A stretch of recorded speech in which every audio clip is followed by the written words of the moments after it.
Bonsoir, bonsoir à toutes, bonsoir à tous, bienvenue au Centre culturel Anna-Simon Drahi, bienvenue à l'Axil. Nous sommes très heureux de vous recevoir ce soir en nombre pour une conférence que nous attendons tous.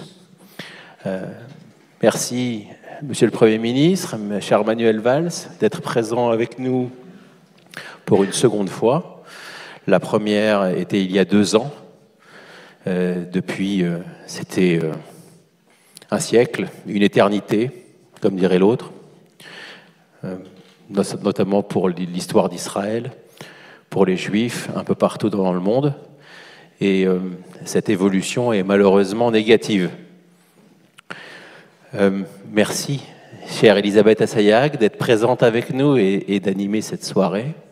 Alors, cette soirée, son thème retenu tous ensemble avec Manuel Valls, et le combat existentiel d'Israël et les Juifs de France depuis le 7 octobre. Pour illustrer ce thème, je retiens 2 de vos déclarations, une très récente, une autre un peu plus ancienne. La première, c'est qu'à l'occasion de l'anniversaire des massacres perpétrés par le Hamas en Israël, vous avez publié une tribune dans Le Point qui s'intitulait « Si Israël tombe, nous tombons ». On comprend bien, par le biais de ce prisme, le caractère existentiel du combat d'Israël. Vous pourrez y revenir ensemble. La deuxième, c'est plus avant, quand vous étiez Premier ministre, puisque vous avez été Premier ministre de la France de 2014 à 2016. En 2015, vous avez fait une déclaration très forte qui disait « L'antisémitisme n'est pas le problème des Juifs, l'antisémitisme est le problème de la République ». Et par ce biais-là, vous avez clairement indiqué le fait que la population juive était chez elle et qu'elle devait de ce fait être protégée. Nous sommes quelque part le baromètre de la démocratie. On voit malheureusement en 10 ans, puisque c'était en 2015, que la situation n'a pas évolué positivement, non seulement en France, par une extrême gauche qui met de l'huile sur le feu par rapport à cet antisémitisme latent, et également en Europe, puisque nous avons vu un pogrom en direct à Amsterdam, encore la semaine dernière. Voilà, donc je vous souhaite la bienvenue. Cette conférence aura lieu en 2 temps. Le premier temps sera un échange avec Monsieur le Premier ministre, puis ensuite nous aurons des questions-réponses avec l'assistance, et nous terminerons par une séance de dédicace. Voilà, je vous souhaite une bonne conférence. Merci. Merci Harry. Donc, comme le disait Harry, on va passer la soirée ensemble avec vous, Manuel Valls, ancien Premier ministre socialiste, ancien ministre de l'Intérieur. Vous faites l'honneur de venir nous parler avec ce thème, le combat existentiel d'Israël et les Juifs de France. On va essayer de répondre, d'aborder ce soir les grandes questions qui nous préoccupent tous depuis plus d'1 an, avec le destin d'Israël et le destin des Juifs de France. Manuel Valls, le 7 octobre, tout démarre le 7 octobre avec cette haine viscérale pour Israël qu'on a tous vue en direct. Je le rappelle, des massacres avec des preuves en images. Les nazis, ils les cachaient. Non, là, on avait des GoPros en images. Et ce double choc, le choc de tout le monde, en particulier du peuple juif, cette sidération, et l'autre choc, la négation. Et c'est avec ces 2 aspects-là que j'ai envie de commencer avec vous ce soir. Merci, chère Elisabeth, merci à tous, merci de cette nouvelle invitation. Bon, en vous écoutant, je me disais à la fois du privilège et de la responsabilité qui sont les miens pour évoquer ces questions, parce que je je m'adresse à vous avec évidemment mon expérience politique, s'il y a une légitimité à cela, d'avoir une belle assistance, alors que je ne suis ni israélien ni juif, malgré les apparences, enfin malgré mes propos. Mais vous êtes là. Mais je suis là, et parce que je crois que c'est important pour Israël, pour l'équilibre du monde, pour les Juifs évidemment du monde, mais aussi pour notre pays. C'est vrai que le 7 octobre 2023 est un point de basculement, ça a été dit, écrit, et puis je crois que chacun véritablement le ressent ainsi. Un premier choc que moi j'ai ressenti quelques jours après en me rendant en Israël avec une délégation de parlementaires français. C'était la première délégation d'ailleurs de parlementaires en Israël après ces terribles événements. D'abord, le choc que l'invulnérabilité d'Israël était en pièces. En tout cas depuis 1967, 1973 bien évidemment, mais tout de même, c'est la première fois depuis la création de l'État d'Israël que cet État était touché, visé par un pogrom à vocation antisémite. C'est la première fois. Il y avait eu des guerres, des incursions, des attentats, mais là, le sentiment qu'une attaque était menée pour détruire, pour humilier, pour détruire Israël, pour détruire et humilier des Juifs. C'était d'ailleurs le but. Aujourd'hui, tous les travaux, toutes les études sur les conversations, sur la préparation du Hamas l'attestent, et sans doute voulait-il aller beaucoup plus loin dans le territoire israélien. Donc, premier choc, sentiment que l'invulnérabilité était remise en cause. Et le deuxième choc, c'est celui de... On est sur nulle part. Nous sommes protégés nulle part. Ni en Israël, ni à New York, ni à Londres, ni à Paris, ni à Berlin, etc. Quand vous dites « nous », c'est qui? Les Juifs. Les Juifs. Le peuple juif, dans son essence. Et avec, je réponds à votre question, plutôt à votre remarque, ou à votre analyse, c'est que dès le 7 au soir, ou le 8 le lendemain, la négation, le contre-récit, la vague antisémite se mettent en place, s'enclenchent. Très rapidement. Très rapidement. Quasi immédiatement. Quasi immédiatement. D'ailleurs, Jonathan Arfi, le président du CRIF, pour en avoir parlé avec lui, en a évidemment le pressentiment, puisque il demande tout de suite au ministre de l'Intérieur, à Gérald Darmanin, qu'il y ait une protection des sites juifs de France, synagogues, écoles, institutions. Donc, alors que les victimes, ce sont les Israéliens. Mais on demande à protéger les institutions juives, pas les institutions musulmanes.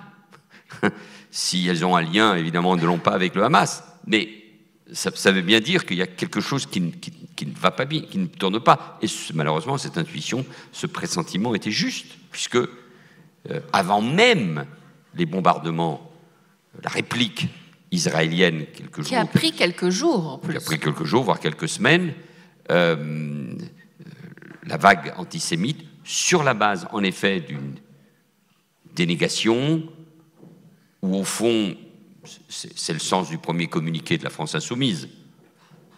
Ce qui se passe le 7 n'est pas un attentat, n'est pas une attaque terroriste, évidemment encore moins un pogrom à vocation génocidaire, c'est un acte de la résistance palestinienne, où, au fond, on va le dire autrement, ce sont les conséquences de la politique israélienne. Voilà. Donc immédiatement, antisémitisme, antisionisme sont liés.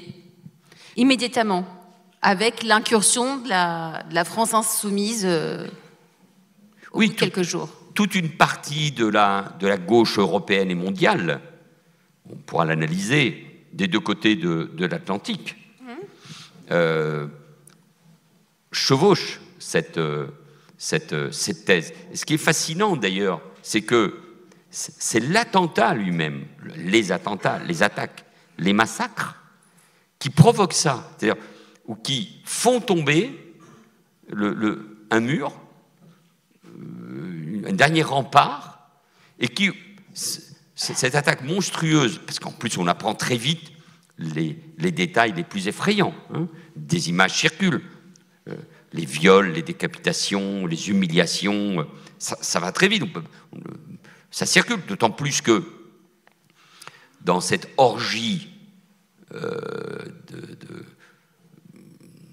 terrorifique, de terreur, les terroristes du Hamas tuent et humilient des Israéliens parce qu'ils sont juifs. Il n'y a pas que des juifs tués, mais à 99%, mais sans se cacher. La comparaison a été souvent faite. Les nazis ont essayé d'effacer toutes les traces de la Shoah. Ils savaient, pardon de parler ainsi, que ce qu'ils faisaient n'était pas tout à fait bien ni légal. Bon. Là non, là c'est au contraire. Ils se filment, ils ont des caméras, comme le terroriste de Montauban et de Toulouse. Ils appellent des amis, leurs parents, disent « Ah, regarde, j'ai les mains pleines de sang, j'ai tué 10 juifs. » Donc, c'est ça. Donc, alors que, ce que je veux dire, on aurait pu dire que l'horreur que le monde connaît doit glacer tout le monde. C'est le contraire qui se passe. Évidemment, l'immense majorité des gens sont effrayés par ce qui s'est passé. Mais quand ils sont effrayés, parfois, ils ne l'expriment pas. C'est-à-dire que c'est ceux qui penchent vers la négation, qui justifient, là on les entend énormément. Il y a une forme d'hésitation. Je me rappelle que, je ne parle pas des journalistes, mais parmi les responsables politiques, nous n'avons pas été très nombreux dans le week-end à réagir. Je me rappelle de Bellamy, des LR, moi-même. Nous n'avons pas été très nombreux à dire ce qui s'était passé. Tout le monde était effrayé, ne comprenait pas très bien les conséquences. Et puis, il y a toujours l'idée, au fond, bon, c'est quand même, c'est une guerre, et dans cette guerre, bon, d'une certaine manière, bon, il y a des erreurs, mais tous les coups sont permis. L'opinion, parlons de nos compatriotes, je pense que les Français, eux, ont compris très vite les similitudes, par exemple, qu'il pouvait y avoir entre ce que nous avions, nous, subi en 2015. Au Bataclan. Le Negev, c'est le Bataclan. En tout cas, une fête, des valeurs, une joie de vivre, une forme d'épouser la vie. Tous ces jeunes qui dansent. Au festival de Nova. Je me rappelle, dans ce déplacement en Israël, tout était horrible. Ça commençait par l'odeur de la mort. Mais le plus terrible, c'était les discussions avec les familles des victimes, plutôt les familles qui apprenaient que leurs enfants, des proches, avaient été victimes. Mais moi, je garde à l'esprit ce que me disait l'un des parents, apprenant la mort d'ailleurs de sa fille, qui était dans cette fête, Nova, disait qu'une seule chose qu'elle aimait, qui l'intéressait, c'était danser. Et parce qu'elle aimait danser, elle est morte. Un parent d'une des victimes du Bataclan aurait pu dire la même chose. Ce que mon fils aimait, c'était la musique métal de ce concert. D'aller écouter la musique. Donc, très rapidement, déferlement d'actes antisémites, rien que, même en milieu scolaire, Manuel Valls, de la maternelle au lycée, pendant l'année scolaire 2023-2024, le nombre d'actes antisémites a été multiplié par 4. Donc, on met très rapidement sur le même plan l'antisémitisme et l'antisionisme. Est-ce que, selon vous, ce nouvel antisémitisme date du 7 octobre ou on doit remonter, par exemple, à la seconde intifada, à beaucoup plus loin? Beaucoup plus loin. Au fond, ce qui se passe, chère Elisabeth Assayag, c'est que le 7 octobre, je dis qu'un mur tombait, mais c'est aussi un accélérateur d'une situation qui existe ou qui préexiste. La société française ou nos sociétés européennes, et à commencer par les pouvoirs publics, luttent contre tous les actes antisémites, anti-juifs, depuis de nombreuses années. La société française est soudée autour de cette idée-là. Mais le 7 octobre agit comme un accélérateur, et les ferments de la haine des Juifs, mais il faudra y mettre un contenu, explosent. C'est un accélérateur. Un accélérateur donc, aussi parce qu'on ne s'en cache plus. Non, oui, certes, mais pourquoi? Parce qu'il y a un terrain propice à cela. Le terrain constitué par des populations arabo-musulmanes, dont une minorité forte dans la population, parfois même dans certains secteurs, je pense à la jeunesse, des majorités, ont un regard extrêmement inquiétant, à la fois sur la République et la laïcité d'un côté, mais aussi sur Israël et les Juifs. Donc ça constitue une force qui se déploie sur les réseaux sociaux, mais dans le bouche à bouche aussi, bref, le bouche à oreille, dans le bouche à bouche. Et c'est la fin de journée, donc. Ce que une partie de la gauche, wokiste ou politique, charrie depuis des années, ça vient d'où?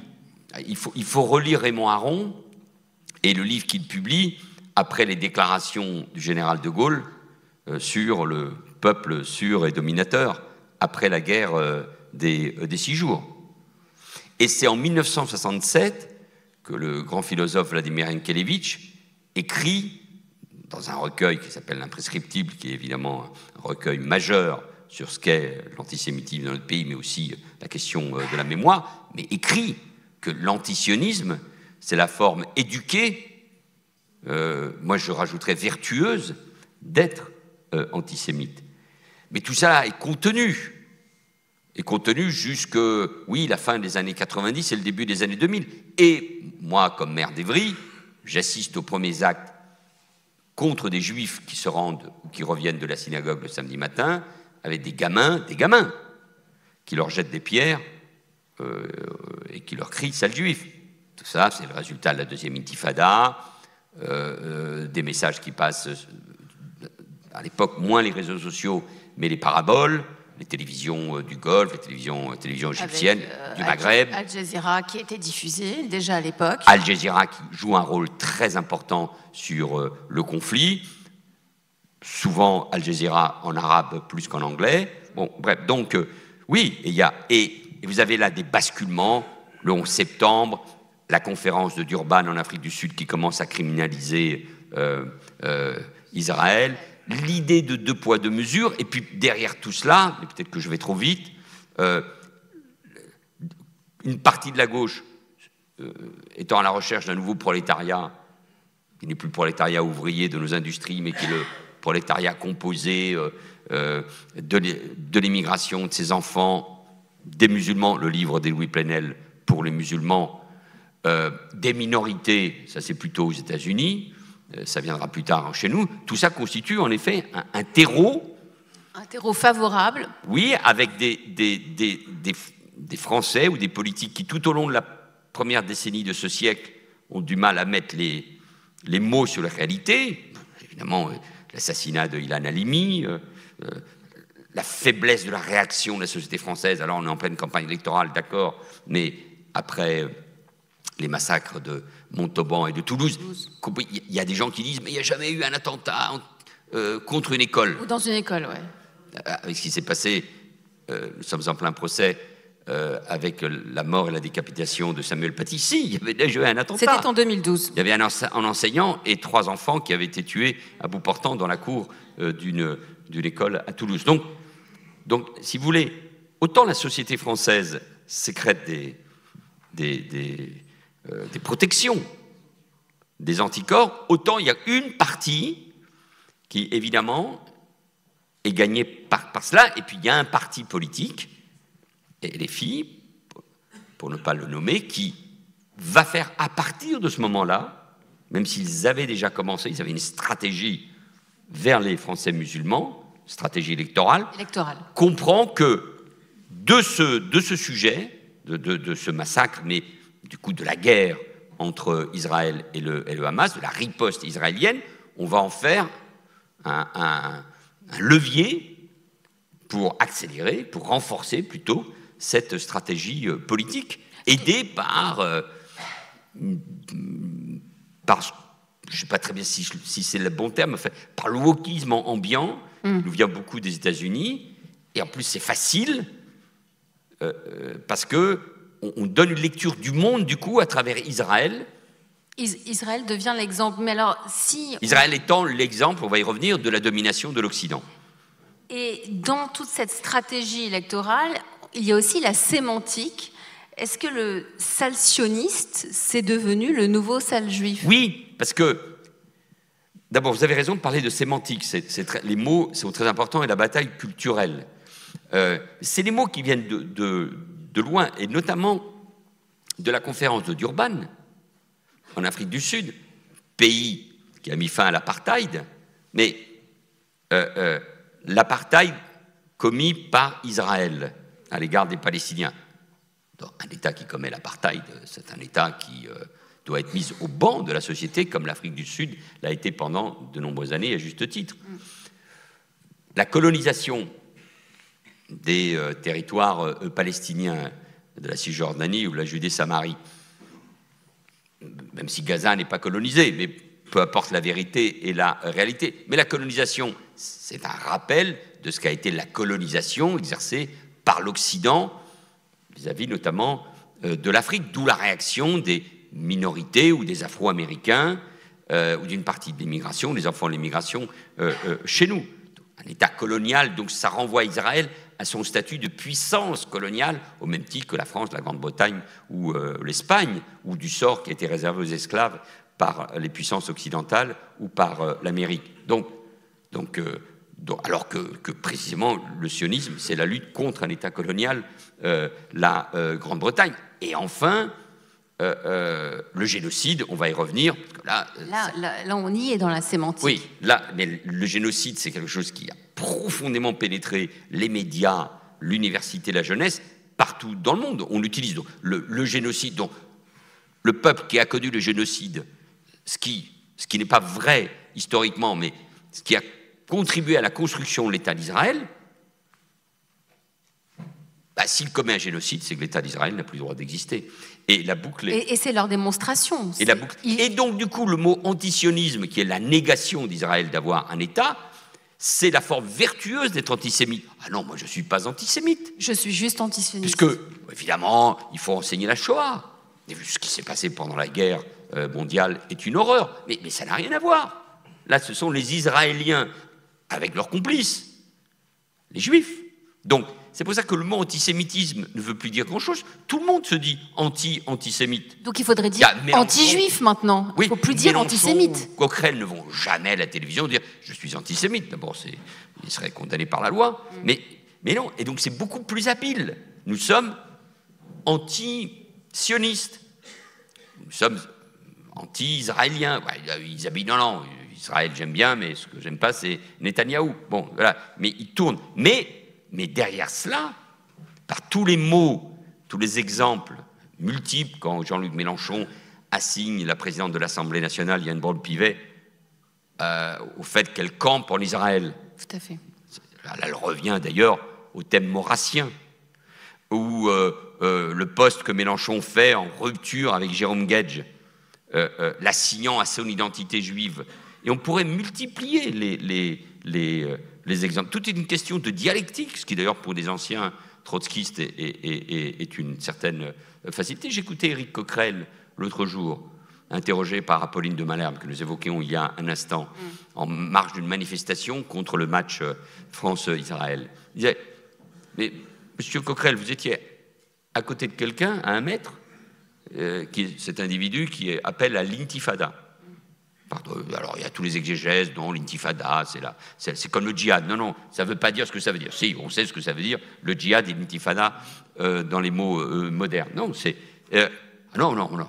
Écoutez, moi, dans des manifs, il m'est arrivé d'être à côté de M. Retailleau, qui est bien pire que d'ailleurs cette personne-là. Donc, tout est fait pour dénaturer, casser, salir, mais C'est pour ça que moi, je n'utilise plus le mot antisémite. Vous utilisez quoi comme la haine des Juifs et d'Israël, parce qu'aujourd'hui, c'est Israël, comme l'avait pensé Yankelevitch il y a déjà 50 ans, plus de 50 ans, c'est Israël, État blanc, dominateur, occidental, colonisateur, qui met en place l'apartheid et qui mène un génocide, qui représente l'Occident et ses valeurs, le capitalisme, le libéralisme, la démocratie, et donc vous avez un front très large qui va des islamistes jusqu'à l'extrême gauche, et qui mène cette bataille contre Israël, mais contre nous aussi, puisque ce sont les mêmes qui n'étaient pas pour Charlie, tout à fait, qui sont aussi, malheureusement, de ce côté-là. Donc, la bataille est beaucoup plus rude, parce que le front politico-culturel, je ne sais pas s'il faut l'appeler comme ça, est extrêmement large. Il est extrêmement large. Donc, si on revient à ce que vous venez de dire, Emmanuel Valls, la tuerie de Toulouse, Hyper Cacher, Mireille Knoll, Sarah Halimi, la jeune fille violée à Courbevoie il y a quelques mois. On revient au thème de ce soir. Les Juifs de France ont-ils un avenir ici, selon vous? Oui, parce qu'ils sont français. Et on pourrait poser la même question des Juifs de Grande-Bretagne ou des Juifs d'Allemagne. Ou des petites communautés juives d'Italie ou d'Espagne, ou des juifs américains, avec ce qui s'est passé dans les universités. Vous avez raison de rappeler tous ces éléments. Parce que ça s'accumule. Ces mots, dans les deux sens du terme, ces attaques, ces meurtres, ces viols, cette violence partent d'une idéologie, au fond, assez, je le répète, qui donne une explication très simple, d'abord aux antisémites, aux anti-juifs, mais aussi à la jeunesse, sur ce qu'est la réalité du conflit. Tout ça en plus développé par tout ce qui se passe sur les réseaux sociaux, qui eux-mêmes sont dans les mains de gens qui ne veulent pas forcément beaucoup de bien à l'Occident, et encore moins à Israël. Vous pensez à qui? À quoi, qui comme réseaux sociaux? TikTok, par exemple, sur l'analyse du conflit israélo-palestinien. C'est-à-dire, une grande partie de nos gamins, de notre jeunesse, se nourrissent de TikTok. Se nourrit de posts qui vous expliquent ce qu'est le conflit israélo-palestinien, évidemment sur des bases historiques ou politiques. Erronées. Qui sont donc, ce que je veux dire par là, c'est que quand l'antisémitisme venait d'une pensée totalitaire, nazie, avec les horreurs qui ont été commises, et la rupture dans notre civilisation au cours du XXe siècle. Quand il venait ensuite de groupes d'extrême droite très minoritaires qui ne pénétraient pas la société, c'était assez facile de les combattre. Mais aujourd'hui, le niveau d'antisémitisme ou de haine des Juifs et d'Israël au niveau mondial, je ne veux pas vous effrayer plus que cela, mais vous le ressentez. On le sait déjà. Il est, je n'ai pas besoin de vous le dire, il est très puissant, puisqu'il touche les couches de la société que l'extrême droite, notamment évidemment après la libération des camps, ne pouvait plus toucher, tellement elle était... J'ai écouté, il n'y a pas très longtemps, vous connaissez la belle émission de Jacques Chancel, Radioscopie, Lucien Rabaté, c'est un grand espoir intellectuel de l'entre-deux-guerres, qui a écrit un livre qui avait beaucoup plu à l'époque, mais qui a écrit un autre livre terrible, profondément antisémite, et qui se proclamait fasciste. Mais lui-même, dans cette émission, c'était à l'occasion d'un livre sur la musique, parce que c'est un spécialiste de musique, peut-être de 1970, reconnaissait qu'il s'était trompé. Bon. Donc, personne ne pouvait assumer cela. Personne ne pouvait assumer. Là, c'est pleinement assumé. C'est complètement assumé. C'est assumé, puisque ce n'est pas de l'antisémitisme, c'est au nom de l'antisionisme, de l'anticolonialisme que pratique, du colonialisme, de l'apartheid, du génocide que pratique Israël. C'est pour ça que face à cela... Alors on fait comment pour trouver sa place et rester? On ne cède pas. On ne peut pas céder. Chacun est libre de faire ce qu'il veut ici, d'aller où il veut. Mais on a trop cédé. Beaucoup de ceux qui sont venus, on en parlait tout à l'heure, à Levallois ou dans cette partie de l'ouest parisien, venaient de quartiers où on ne peut plus être juif. J'écoutais le chef de la police de Berlin aujourd'hui, une dépêche passée, qui disait dans certains quartiers de Berlin, je demande, j'ouvre les guillemets, hein, aux juifs et aux homosexuels de faire attention. Je ne vous dis pas si on est juif et homosexuel. Hein. Donc ça montre bien que c'est... Alors, en France, ce que je crois, c'est le modèle républicain, laïque, et le consensus dans la classe politique, mis à part la France insoumise et quelques autres, et quelques zigzags aussi, ne fait que ça tient. Mais il ne suffit pas de dire « Ah, c'est horrible, tout ça, ça rappelle les pires heures de notre histoire, il faut lutter contre l'antisémitisme, il faut un nouveau plan. » Non. Le meilleur moyen de lutter contre cette haine des Juifs et d'Israël, c'est de soutenir Israël. C'est ce que le président de la République n'a pas compris.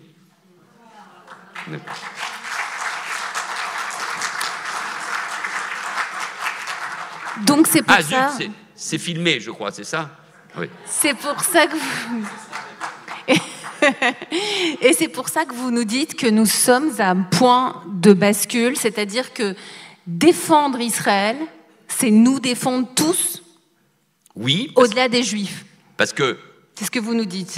Alors, qui nous mène la guerre en première ligne? C'est l'islamisme. Oui. Il nous mène la guerre en Europe, bien évidemment. Pourquoi en Europe? Parce que il n'y a que des démocraties libérales, représentatives, occidentales, avec des valeurs, dont la séparation des églises et de l'État, la possibilité de croire ou ne pas croire, la liberté de conscience, chez nous ça s'appelle la laïcité, l'égalité femmes-hommes, etc., etc. On nous mène cette guerre. On a tué deux de nos enseignants, pas parce qu'ils soutenaient Israël. Israël, ni parce qu'ils étaient juifs. Ou parce qu'ils étaient juifs, ou parce qu'ils s'exprimaient sur le conflit. Non, c'est parce que Samuel Paty est mort pour avoir voulu enseigner ce qu'était la caricature. Et sur la base d'un programme, d'ailleurs, de l'éducation nationale. Il faut lire le beau livre d'Émilie Frêche avec Michael Paty, la sœur de Samuel, ou ce qui a été dit pendant qui a du mal à trouver sa place dans certains rayons de librairie. Hein. Oui, mais je sais par exemple que ce livre va être une pièce de théâtre qui va être jouée par un très bel acteur français. Bon, donc donc ça dépasse le problème des Juifs. Oui, parce que d'abord c'est l'islamisme qui nous mène à nous. Le Bataclan, Charlie Hebdo, évidemment l'hypercacher, c'est contre la France.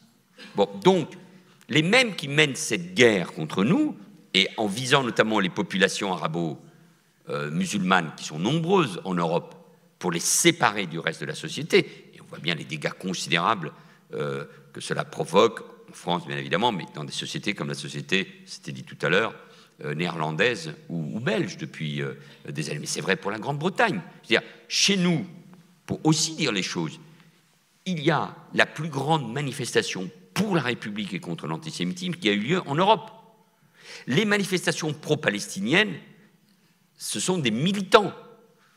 Il y a des milliers, des dizaines de milliers de personnes qui ont manifesté contre les Juifs au cœur de Londres. Pas chez nous. Donc, par là, c'est qu'il y a encore, heureusement, des éléments de quoi espérer. Mais il y a et l'islamisme et tous les idiots utiles, France insoumise et wokisme, et qui mènent la guerre contre, c'est le 7 octobre, contre Israël, c'est le Hamas, une organisation, certes, il y a eu des erreurs qu'on fait, on a été complaisants, on a utilisé le Hamas pour diviser les Palestiniens, tout ça est vrai, mais qui a été fondée par les frères musulmans. Et la stratégie des frères musulmans au Proche-Orient, comme dans le reste des pays arabo-musulmans, comme chez nous en Europe, est une stratégie de très long terme de destruction de ce que... De notre Occident. Donc, Israël est en première ligne face à cela, et donc nous devons défendre Israël parce qu'il mène un combat qui est aussi le nôtre. Et ça vaut pour le Hamas, et ça vaut évidemment pour le Hezbollah. Un combat qui est aussi le nôtre, qui dépasse largement nos frontières. Vous avez esquissé, Manuel Valls, le wokisme. Qu'est-ce qui lie l'islamisme et le wokisme? Parce que si on revient au tout début, au mois d'octobre, novembre 2023, Les États-Unis, eux aussi, ont été confrontés à cette haine anti-juive sans précédent, avec dans les temples supposés du savoir, leurs collèges, leurs prestigieuses universités. On les a vus, les appels au meurtre juif, des appels à la haine, des étudiants qui n'étaient pas bienvenus sur le campus. Qu'est-ce qui lie l'islamisme et le wokisme? La haine de l'Occident. C'est ça le lien. Le wokisme, ça veut dire l'éveil, hein, mais le wokisme dans les facs américaines notamment, ou chez certains intellectuels, il y a beaucoup de livres là-dessus, mais le wokisme, c'est la critique fondamentale de l'Occident comme élément profondément lié au capitalisme et au colonialisme, et à la volonté d'écraser ou de mettre de côté, de séparer les minorités raciales. Et donc, il retrouve au fond Israël d'un côté exprime mieux que l'Amérique ou la France ou la Grande-Bretagne l'Occident,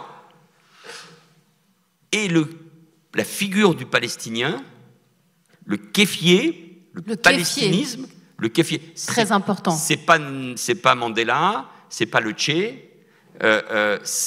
c'est un personnage, c'est évidemment pas les leaders du Hamas ou de l'OLP, parce qu'ils sont quand même pas très présentables. C'est un personnage qui n'a pas de visage. Un visage, c'est le kéfier, souvent sur une carte, où évidemment Israël n'existe pas, avec un slogan derrière, de la mer à la rivière, ou de la rivière à la mer.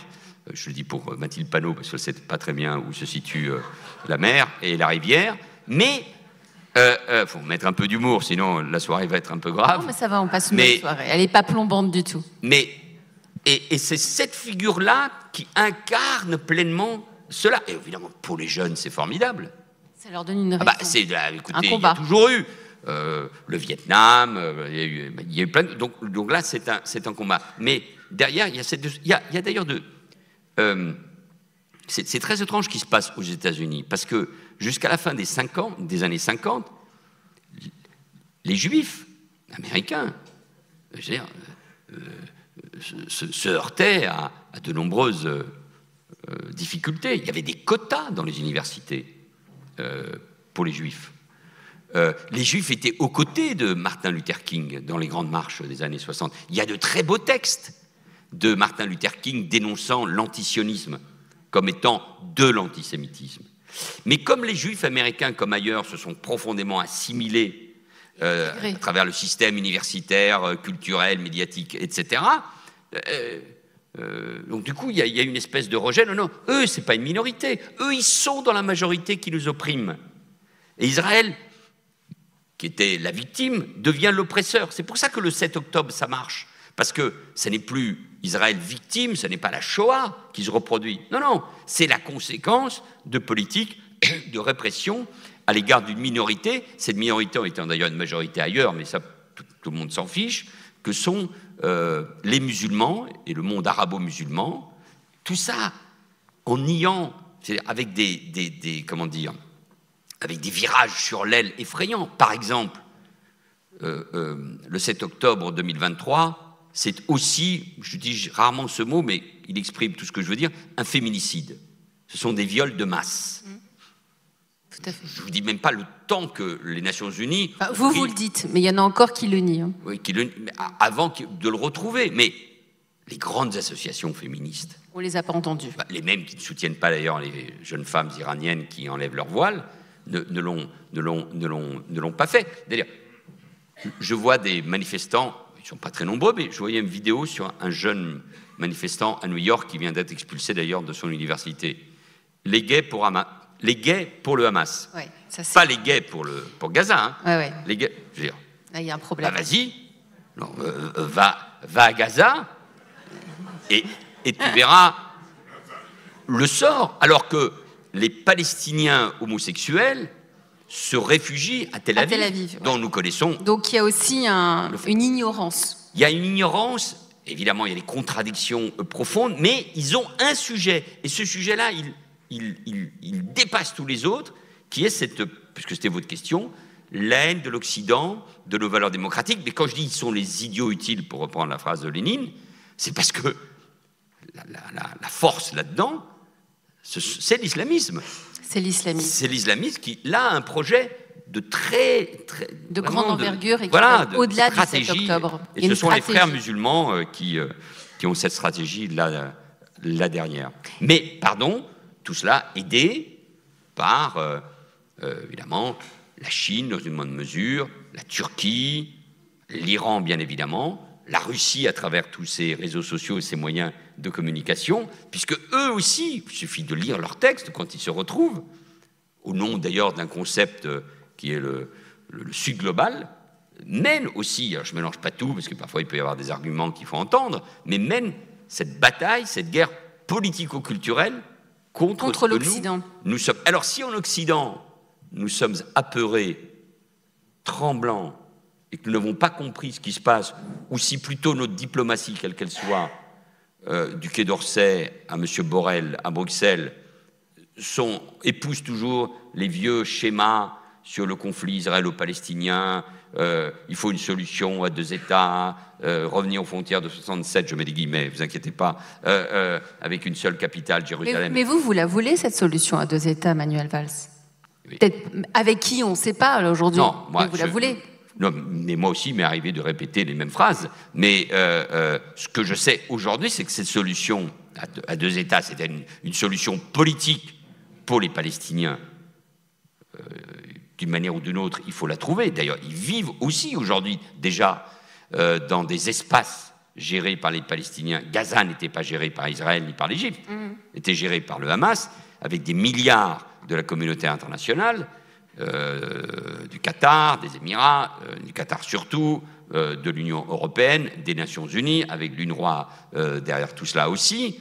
Déjà, tout cet argent a été utilisé pour acheter des armes et construire les tunnels qu'on a tous découverts. Des tunnels. Et nous savons aujourd'hui pourquoi la solution à 2 États, aujourd'hui, elle n'est pas viable. Comment Israël peut-il envisager de vivre avec un État palestinien établi en Cisjordanie, qui continue à payer les familles des terroristes et à en faire des fonctionnaires, qui ne condamne pas ce qui s'est passé de manière claire le 7 octobre, avec en plus tout ce qui se passe notamment à Jénine. Donc on sait qu'aujourd'hui, au-delà des proclamations, ça n'est pas possible. Et donc il faut remettre, on y reviendra peut-être, des priorités de ce qu'on fait à Gaza, au Liban, avec les accords d'Abraham, et quelles sont à terme les solutions politiques, diplomatiques possibles. Mais les accords d'Abraham, là, depuis 1 an et demi, oui, mais on n'entend plus trop parler. Alors, comme en sommeil. Oui, mais moi je pense qu'il y a une priorité, parce que, alors il faut d'abord la priorité des priorités, mais je sais ô combien c'est difficile, puisque il y a toujours les images ici, ce sont évidemment les 101 otages. Les otages, on sait que beaucoup malheureusement sont morts. Mais ça va être la gestion et la reconstruction de Gaza. Ça va être long. Et là, des pays arabes du Golfe, les Émirats ou l'Arabie Saoudite et la communauté internationale peuvent jouer son rôle. Mais comment on gère Gaza? Qui gère Gaza? Ça ne peut pas être Israël en direct, même si Israël doit assurer sa sécurité. Premier sujet, on ne va pas le régler en quelques semaines, mais c'est une première priorité. Deuxième élément, le Liban. D'ailleurs, tout le monde au Liban, partout dans les pays arabes et en Europe, est heureux et comprend que l'affaiblissement de l'appareil politico-militaire terroriste du Hezbollah est essentiel, parce qu'on affaiblit l'Iran derrière. Il n'y a qu'Emmanuel Macron qui n'a pas compris. Bon, donc c'est ça qui... Troisièmement, les accords d'Abraham, ils sont au sommeil. Non, pas la dynamique des accords d'Abraham. Ben, cette attaque a lieu aussi, puisque l'Iran est derrière tout cela, au moment, d'une manière ou d'une autre. Des accords d'Abraham. Mais c'était une manière aussi de casser la dynamique qui était en train de rapprocher l'Arabie Saoudite et Israël. Mais moi, je pense que ça se fera. Ça se fera. Ni le Maroc, ni les Émirats, ni Bahreïn, ni Oman ont mis en cause les accords d'Abraham. Et ça peut être d'ailleurs un des cadres pour trouver une des solutions à la question dite palestinienne. Bon, et puis il faut faire très attention aux fragilités de l'Égypte et de la Jordanie dans cette affaire. Bon, donc, moi je pense que des voies sont possibles, mais avant on disait, je le dis à ma manière, la paix n'est possible qu'à travers la sécurité d'Israël. La paix ne sera possible que si tous les pays arabes préalablement reconnaissent l'existence d'État d'Israël. La guerre à Gaza, de la même manière que la guerre à Gaza, elle s'arrêterait dès le premier jour si on avait rendu les otages et si les dirigeants du Hamas étaient partis. Parce qu'on sait que c'était ça. On sait que c'était ça. Ils ne l'ont pas fait. Ils ne l'ont pas fait et on en est là. Il y a quelques jours, Donald Trump a été élu à l'élection présidentielle. L'anti-wokisme a joué un grand rôle dans cette victoire. Est-ce que, avec l'arrivée de Trump, vous la considérez comment pour Israël et pour les Juifs, Manuel Valls? Vous voulez voir un petit peu avant? Non. D'abord, reconnaissons tout de même que, vous avez suffi, vous le savez parfaitement, vous allez en Israël et chacun peut le comprendre. La relation, même si elle peut passer par des hauts et par des bas, mais la relation entre Israël et les États-Unis d'Amérique est solide. Elle a été particulièrement avec l'administration Biden. Ça ne veut pas dire qu'il n'y a pas des tensions. Et les dirigeants israéliens ne sont pas toujours faciles et commodes et habiles. Et puis, il ne faut pas non plus se raconter d'histoire. Il y a un vrai débat en Israël, parce qu'il paraît que c'est la seule démocratie, et c'est la seule démocratie du Proche et du Moyen-Orient. C'est aux Israéliens de gérer l'avenir de leurs dirigeants. Tout le monde sait les failles des systèmes de sécurité et de renseignement qu'il y a eu avant le 7 octobre. Et que la priorité qui était donnée, à juste titre, à ce qui pouvait se passer dans le Nord ou en Cisjordanie, a fait oublier aussi. Il y a une forme de confiance, de morgue, qui a fait qu'un certain nombre de renseignements qui arrivaient n'ont pas été pris en considération. Bon, donc, le lien avec les États-Unis d'Amérique, il est là. Avec Trump, il peut être renforcé, même si entre Trump et Netanyahou, c'était pas facile. Pas évident. Mais évidemment, il y a peut-être une chose qui va se clarifier dans ce moment-là, c'est ce qui se passe avec l'Iran. Voilà, ça. Alors que Biden avait été très clair. Le fait qu'il y ait les porte-avions américains était un message vis-à-vis de l'Iran. Et chacun a compris que, je ne sais pas si c'est le bon mot, qu'il y a une forme de chorégraphie, y compris au moment des attaques iraniennes, ou comme si chacun savait à quoi s'en tenir. Bon. Mais on ne sait pas ce qui peut se passer. Il y a une chose que nous, occidentaux, nous devons comprendre, il y a quelque chose d'inacceptable, non seulement pour Israël, mais pour nous, c'est le fait que l'Iran ait la bombe atomique. Ça, ce n'est pas possible. Donc ça, nous savons que si c'était le cas, il faudra taper, il faudra frapper. Ça, nous le savons. Deuxièmement, voilà, donc après... moi, je pense que Trump devra intégrer, je ne suis ni pessimiste ni optimiste, devra intégrer des éléments dans la vision stratégique. Il veut régler le problème de l'Ukraine en 24 heures, je ne suis pas sûr qu'il va y arriver, mais il ne doit pas oublier qui soutient aussi la Russie dans cette affaire. Oui. Il y a l'Iran, il y a la Chine, Turquie c'est un peu différent, bon, donc, il y a la Corée du Nord aujourd'hui, bon, donc il ne peut pas non plus... compris beaucoup de dirigeants israéliens sont revenus de Poutine. Hein. Bon, donc, et troisièmement, dans le trumpisme, au-delà de tous les éléments justes qui ont été évoqués et analysés, il faut faire attention parce qu'il y a aussi des éléments dans un christianisme exacerbé, dans le complotisme qu'il y a derrière, il y a aussi beaucoup d'antisémitisme. Oui. Donc, alors là, de l'antisémitisme, que je veux dire, traditionnel, ce qui ne me le rend pas fondamentalement plus sympathique. Bon, donc il y a ces éléments aussi dans la société. D'ailleurs, le vote juif américain s'est tourné vers Kamala Harris, pour une grande partie. Toujours, bon, avec des différences sans doute, mais voilà. Donc je veux dire par là, c'est qu'il y a n'ayons pas une vision trop caricaturale de ce qui est en train de se passer. Ce qui est clair, c'est les États-Unis, de manière encore plus claire, plus nette. On le voit avec la désignation de la représentante au Conseil de sécurité, du nouvel ambassadeur qui a été nommé à Tel Aviv, à Jérusalem, Jérusalem. en l'occurrence l'ambassade est là-bas, les messages sont clairs. Ça, c'est pour les États-Unis. Vous avez dit à 2 reprises ce soir, vous avez bien compris, Manuel Valls, que Emmanuel Macron n'a pas compris, n'a pas saisi. Il a été absent à la marche contre l'antisémitisme l'année dernière. Il multiplie les allers-retours, les fameux zigzags. Au niveau de la diplomatie, on n'est pas au niveau, on n'y arrive pas. Ils n'ont pas compris, ils font semblant de ne pas comprendre.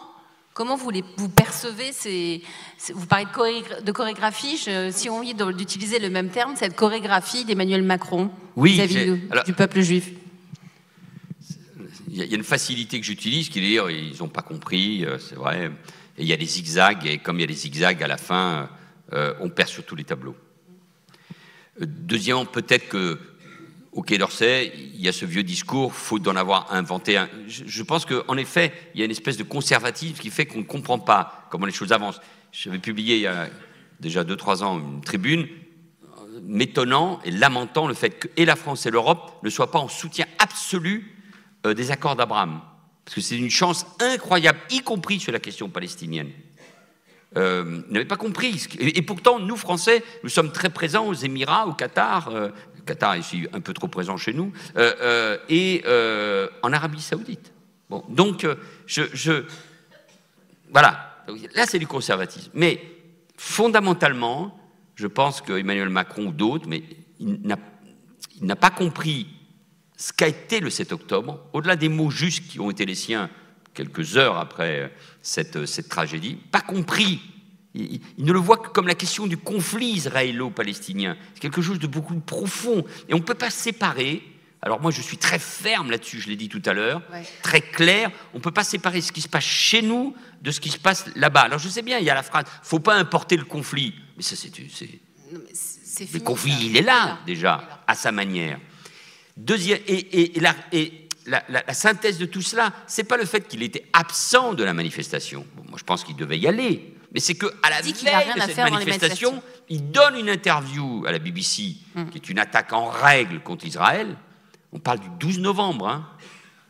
Du 12 novembre. Les otages, il n'y a pas eu encore les négociations. Il n'y a rien eu. Qui ont abouti à la libération d'un nombre important 56 d'otages. Mais pire, il dit « je ne vais pas à la manifestation » pour ne pas diviser la nation française. Mais on ne divise pas. Il y a 2 anciens présidents de la République, Nicolas Sarkozy et François Hollande. Nous sommes, avec la première ministre de l'époque, Madame Borne, nous sommes plusieurs anciens premiers ministres présents. Il y a tous les responsables politiques, enfin presque tous. Donc, je fais une parenthèse. Cette manifestation est un basculement politique, culturel, anthropologique majeur, parce que pour la première fois dans une manifestation depuis l'affaire Dreyfus, une partie de la gauche n'est pas là, Mélenchon, mais aussi la gauche syndicale, et pour la première fois depuis l'affaire Dreyfus, à une manifestation contre l'antisémitisme, il y a les représentants de l'extrême droite.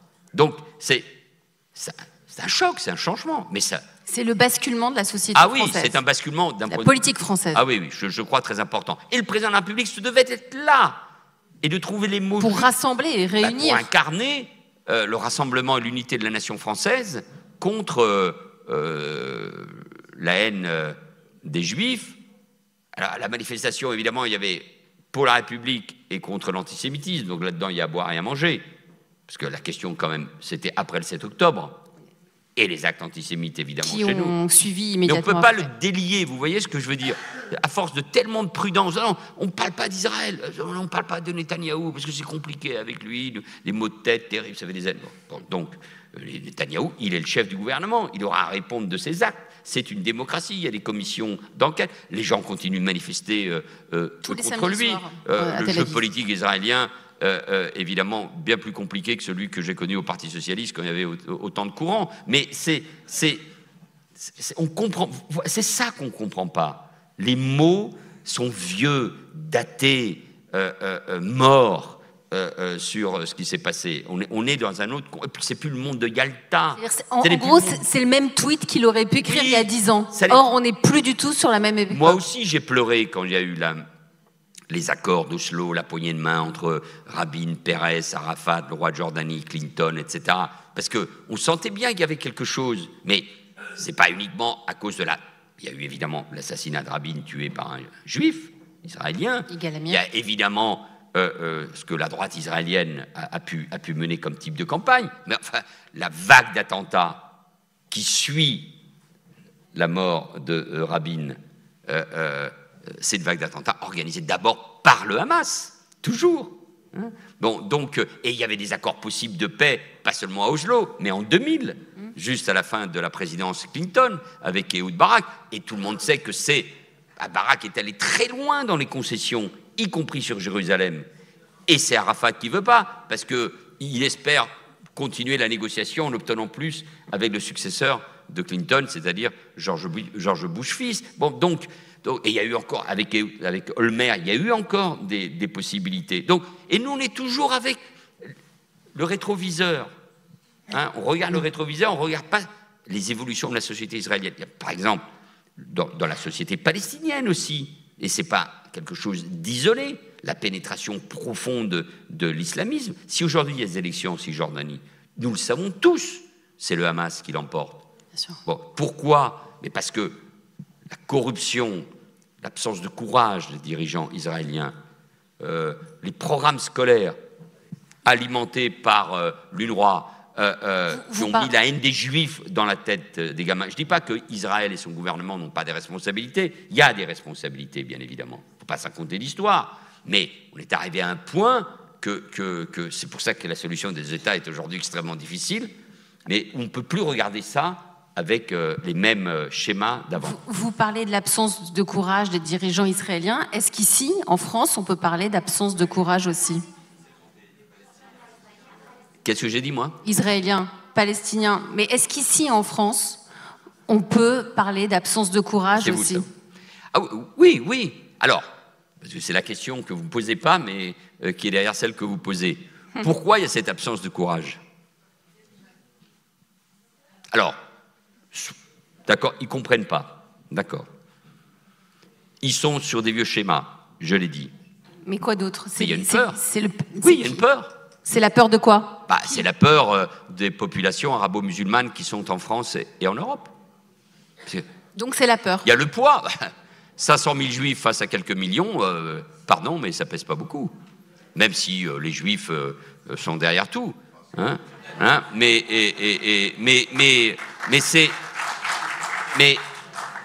c'est un... Oui, il y a cette peur. Alors, elle ne se traduit pas forcément par la peur, elle peut se traduire même de la manière la plus effrayante quand on parle de LFI, parce que là, c'est une stratégie de conquête, ou du gouvernement socialiste espagnol. Mais vous voyez bien des atermoiements parfois de la diplomatie britannique, désormais, et pas seulement avec les travaillistes, ça avait un peu commencé déjà avec les conservateurs. Mais chez nous, oui, je pense que c'est un élément la peur. De cette... Alors que cette peur, elle est terrible, parce que ça veut dire que nous-mêmes, nous rentrons dans le jeu des islamistes en essayant de confondre l'ensemble de la population arabo-musulmane, c'est-à-dire une grande majorité de nos compatriotes de confession, de culture musulmane, on les met dans le même paquet. Il faut éviter ça. Mais des grandes absents, par exemple, de la manifestation du 2 octobre, ça a été les responsables de l'islam de France, à part l'imam Chalgoumi. Mais ni la mosquée ni mosquée d'Alger, ni la mosquée de Paris, très liée à l'Algérie, ni le Conseil français du culte musulman n'étaient là. C'est eux-mêmes qui, du coup, disent « Ah, le Hamas !» C'est comme ceux qui disent maintenant « Il faut reconnaître tout de suite l'État palestinien. » Alors, attendez, sacrée concession que vous faites à un acte terroriste perpétré par le Hamas le 7 octobre. Ça veut dire, c'est eux qui empochent, pardon de ce langage, le point. Donc, non, moi je ne viens pas à une manifestation pour la République et contre l'antisémitisme, parce qu'on ne dit pas qu'on est contre les actes anti-musulmans. Mais il y a eu des actes anti-musulmans par rapport aux actes antisémites. Peanuts. Je vous rendez compte, nous sommes l'immense majorité des actes, entre guillemets, anti-religieux, sont contre les juifs, qui représentent moins d'1% de la population. 70 à 80% des actes. Bon, Donc ça veut dire qu'il y a un problème. Il y a un problème, c'est aussi pour ça qu'on est tout là. de suite, l'idée... Non, moi je suis contre le racisme, contre l'antisémitisme, je suis contre le racisme. Non, il faut distinguer ce qu'est l'antisémitisme du racisme. Cette distinction, nous l'avons toujours faite. Et il ne faut pas céder là-dessus. Donc oui, incontestablement, absence de courage et d'intelligence absence politique. de courage, la peur, absence d'Emmanuel Macron, absence des dirigeants musulmans, culte musulman, et absence de cette extrême gauche.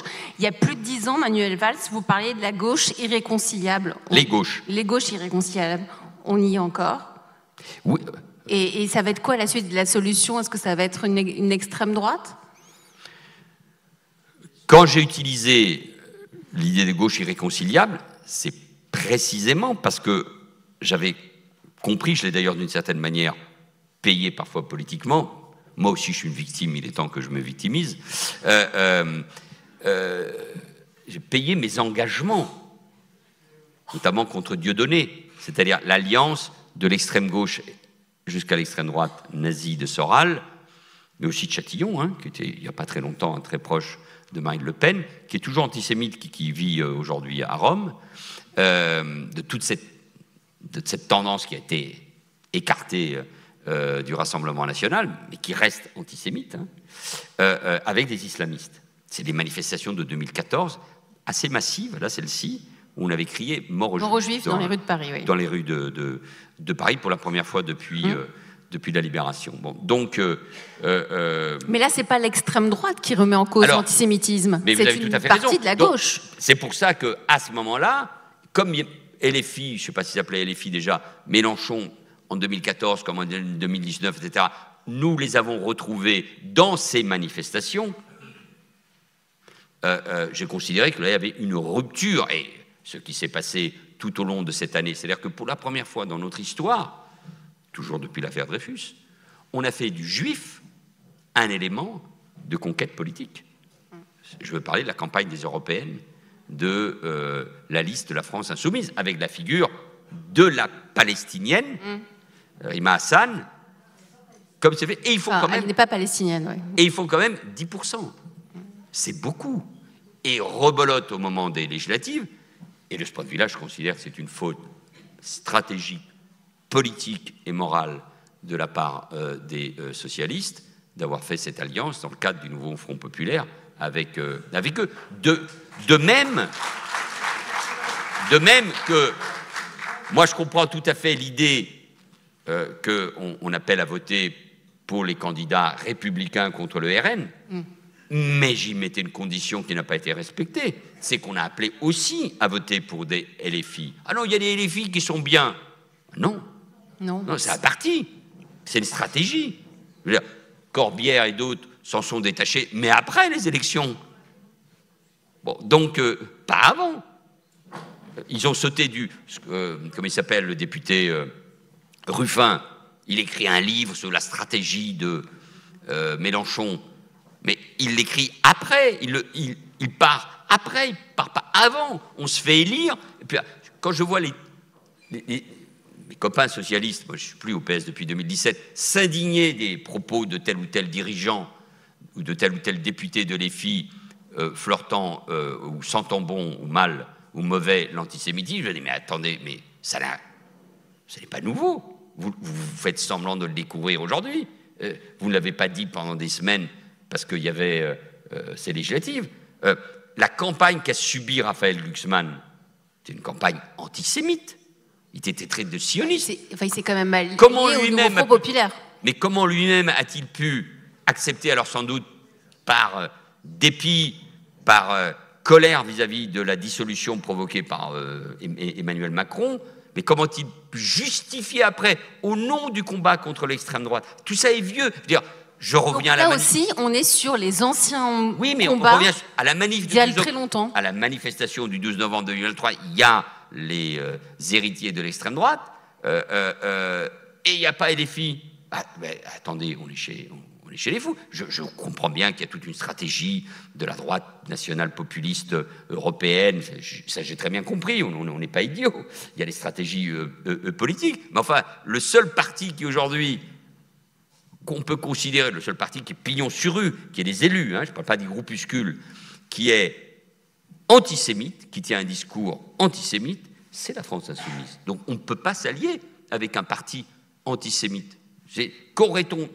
Qu'est-ce qu'on dit de la droite quand elle s'allie avec l'extrême droite? C'est pas possible. Bon, donc quand surtout Le Pen tenait des propos antisémites, parce que lui était totalement antisémite. Mais là, que dites-vous du Rassemblement national?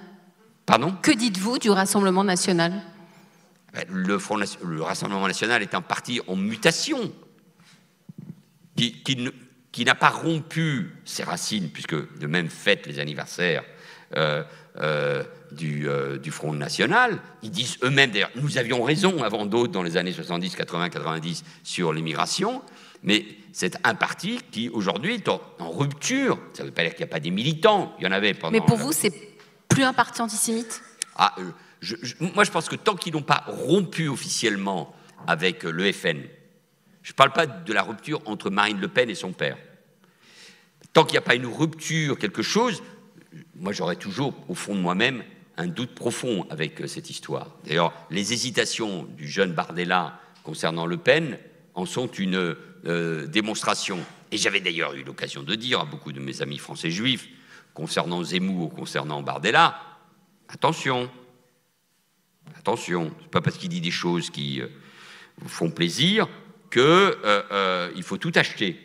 Mais force est de constater aujourd'hui que sur Israël, sur l'antisémitisme, ils tiennent un discours impeccable. Pierre Moscovici, président de la Cour des comptes, qui tout à coup a décidé de tenir un mot politique, a dit Le Pen n'est pas antisémite ou n'est plus antisémite. Il y a un moment où les mots, les actes ont leur importance. Moi, je ne sonde pas les cœurs ou les rêves ou les cauchemars des uns et des autres. Donc, il y a une mutation du Rassemblement national qui est incontestable et qu'il faut reconnaître. Après, moi, j'ai mes désaccords avec le RN sur la Russie, sur l'économie, sur l'Europe, bien évidemment, et dans bien d'autres domaines. Je n'ai pas besoin, moi, de me justifier. Je vois bien quelle est la stratégie politique. Mais sur la question de l'antisémitisme et d'Israël, il me semble que les choses commencent à être assez claires. Ils sont en mutation. Manuel Valls, avant qu'on passe aux questions-réponses avec l'Assemblée, je voulais vous demander, vous défendez ardemment Israël, les Juifs. Vous aviez même signé une tribune avec Bernard Cazeneuve et Édouard Philippe où vous parliez de honte collective. Vous êtes là parmi nous ce soir au sein de ce centre culturel. Vous parlez dans les médias d'Israël. Vous n'avez pas peur ? Des Juifs? Non, de vous faire... Non, mais c'est le combat de ma vie. Pourquoi? Parce que, si vous voulez, ce que j'ai compris profondément, c'est que, là, comme étudiant d'histoire, comme amoureux de l'histoire, comme historien, c'est que le nazisme avait cherché à éradiquer le judaïsme d'Europe. Ils sont presque arrivés. Et ce que cela a pu représenter comme racines déracinées, notamment dans tout l'Est de notre continent. Il suffit d'aller à Kiev, à Babillar, pour s'en rendre compte. Ou en Pologne. Et quand je me suis exprimé devant l'hypercachère en janvier 2015, en répondant d'ailleurs à Benjamin Netanyahou, qui disait à tous les Français juifs, venez en Israël, on n'est pas sûr d'être en France. J'avais dit, la France sans les Juifs ne serait plus la France. Pourquoi ? Parce que l'histoire des Français juifs, elle est profondément liée à l'histoire moderne, à l'histoire ancienne, bien évidemment, avec Rachid, etc., mais profondément liée à l'histoire de la République. Vous savez, il y a deux thèses concernant l'affaire Dreyfus. Je ne vais pas la mettre en cause parce qu'elle aboutit au sionisme, mais c'est celle de Theodor Herzl qui dit même dans le pays de la République de la France, il y a des manifestations anti-juives. Mais moi, j'ai une vision plus optimiste de l'affaire Dreyfus. La société française, la République, a gagné en défendant un petit capitaine juif. C'est beau, la France, quand même. Et la République, elle s'établit à ce moment-là. L'antisémitisme ne disparaît pas, mais c'est une victoire assez fondamentale. Donc, si les Juifs partent, disparaissent, sont obligés de fuir, alors qu'ils sont profondément français, la France et l'Europe, nous perdons un des éléments fondamentaux de ce qu'est notre civilisation judéo-chrétienne, même si elle a été ensuite enrichie, alimentée, mélangée, bariolée par les apports des uns et des autres. Donc, c'est pour ça que c'est un élément existentiel pour nous aussi. Donc, c'est un combat qui mérite tous les engagements. Ça peut vous coûter cher, ça peut vous coûter politiquement, oui, sans aucun doute. Et alors, ça mérite que l'on s'engage, pas électoralement, mais j'étais maire d'Évry, député de la première circonscription de l'Essonne, une toute petite communauté juive à Évry, que j'évoquais tout à l'heure, avec des origines essentiellement d'Afrique du Nord. Pas très loin, j'avais évidemment le soutien du rabbin Michel Sarfati, qui joueur de basket et aux mains telles des battes de baseball, mais qui se défendait très bien, mais qui a fait toute sa caravane judéo-musulmane, il y a vraiment avec l'imam avec des gens qui se sont formidablement bien engagés. On n'arrêtait pas de faire des débats, mais électoralement, j'avais aucun intérêt. Je veux dire, c'était pas. Mais puis ça serait misérable. Mais non, parce que je pense que c'est un combat fondamental. Et plus j'ai avancé dans ma réflexion, il se trouve que je termine avec ça, je vais en Israël depuis très longtemps. C'est une réflexion que je n'entends pas beaucoup, qui est la suivante. Une grande partie de la gauche, notamment de la social-démocratie des socialistes, le lien avec Israël, alors il y avait un lien, comme le sionisme venait plutôt de la gauche, et comme d'ailleurs la 4e République avec Guy Mollet et d'autres ont soutenu beaucoup Israël, y compris dans la réalisation on va dire la recherche de l'arme atomique, pour rester discret, il y avait ce lien. Les enfants de Mitterrand étaient allés en Israël, etc. Mais il y avait un lien très fort avec le Parti travailliste, avec Golda Meir, avec Rabin, avec Shimon Tziar. Et l'effondrement du Parti travailliste israélien, pour X raisons, qui est lié aussi un peu à ce qui s'est passé un peu partout, a enlevé à une grande partie de la gauche française un feedback, non ? Cette relation. Mais moi, c'est pour ça que j'allais beaucoup en Israël dans les années 80, parce que j'étais secrétaire international des jeunes socialistes. Et donc, j'avais un rapport avec les jeunes travaillistes ou avec les jeunes du MAPAM, une partie à la gauche, comme vous le savez, du Parti travailliste. Et j'ai appris à aimer Israël. Je suis allé 30 fois en Israël. Et en plus, je suis allé retourner beaucoup dans les années 2000. J'étais maire. Il se trouve que dans la besace que j'ai trouvée comme maire, la ville d'Évry était jumelée avec le comité populaire du camp de Khan Younis, où j'ai vu d'ailleurs disparaître, après on a mis fin à ce jumelage, tous ceux avec qui on travaillait, c'est-à-dire les hommes et surtout les femmes, qui étaient plutôt proches du Fatah et qui ont été liquidés par le Hamas. Mais si je défends autant Israël, c'est pas parce que... Moi, je dis jamais je défends Israël, je défends pas Netanyahou. C'est extrêmement sincère. On vous entend depuis le début. Tous ceux qui disent ça, c'est parce qu'ils cherchent toujours. Ils ont perdu déjà. Quand vous dites ça, vous avez perdu. Ici, on peut avoir l'avis qu'on veut sur Netanyahou, mais ce que je dis souvent, c'est les Israéliens qui ont l'avis sur Netanyahou. Ça n'est pas nous, évidemment qu'on peut le critiquer, mais on peut en critiquer d'autres. Et ceux qui pensent que le prochain qui remplacera Netanyahou va être mou du genou sur ces questions-là, il suffit d'écouter Bennett quand il parle, par exemple, de l'Iran. Donc, pour moi, cette relation avec Israël, elle est profonde. C'est pour ça qu'il faut prendre tous les risques.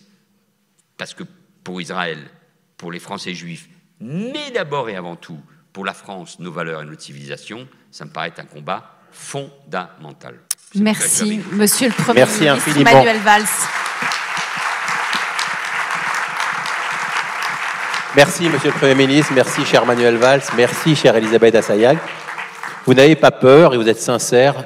Nous non plus, nous n'avons pas peur et nous sommes sincères. La preuve, nous avons construit un bâtiment de 2500 mètres carrés et je voudrais saluer la présence de Patrick Balkany qui est là et sans lequel nous n'aurions pas pu construire ce bâtiment et développer notre communauté. Je souhaite également remercier la présence et saluer la présence de notre cher ami David Xavier Weiss, premier maire adjoint de Levallois, qui a perpétué cette aide et qui continue de nous soutenir quotidiennement. Soyons remerciés. Nous allons passer aux questions-réponses. Je vais prendre 3 questions pour commencer. Ça vous va? Je peux faire une remarque. Une des choses les plus terribles qu'on a entendues ces derniers mois, témoignages, les sondages massifs, les témoignages de tous ceux qui disent « j'enlève ma kippa quand je rentre dans le métro », j'ôte la mezouza sur ma porte. Ça, c'est terrible parce que la force de la République, c'est de permettre à chacun, pour soi-même, mais aussi dans la laïcité, c'est pas la négation de l'identité de chacun. Qu'est-ce que c'est cette histoire? Et bravo, monsieur l'ancien député maire, monsieur le premier adjoint, que dans cette ville, il y ait un centre culturel et un centre culturel, une synagogue, qui montre aussi la fierté, la force de ce qu'est le judaïsme sous toutes ses formes dans une belle ville qui est celle de Levallois-Perret. Bravo. Question?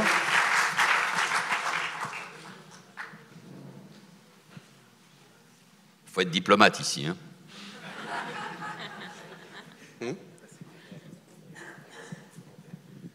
Bonsoir, Monsieur le Premier ministre.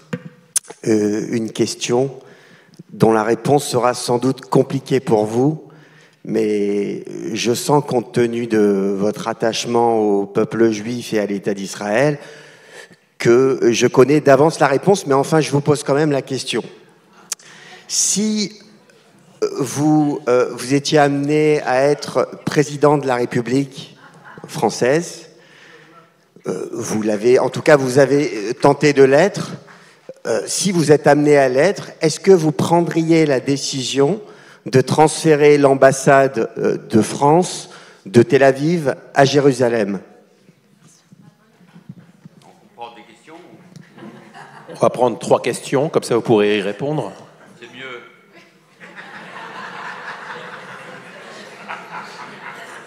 Monsieur le Premier ministre, merci d'être venu à Levallois. Merci à Ari Assayag, à Elisabeth Assayag et à l'Axil en général. Merci à Shalom Lelouch de nous accueillir ici.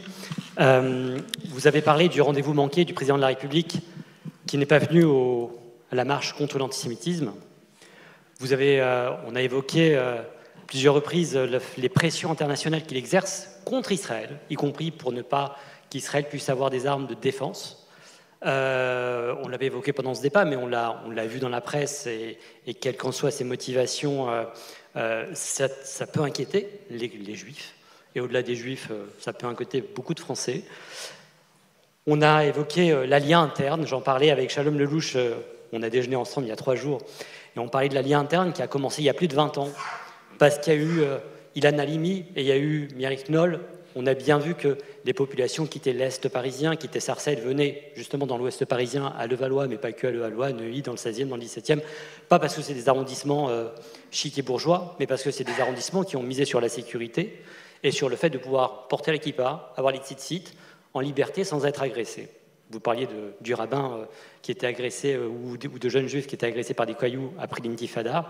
Ça peut être le cas dans l'Est parisien. Et aujourd'hui, il y a un allié interne.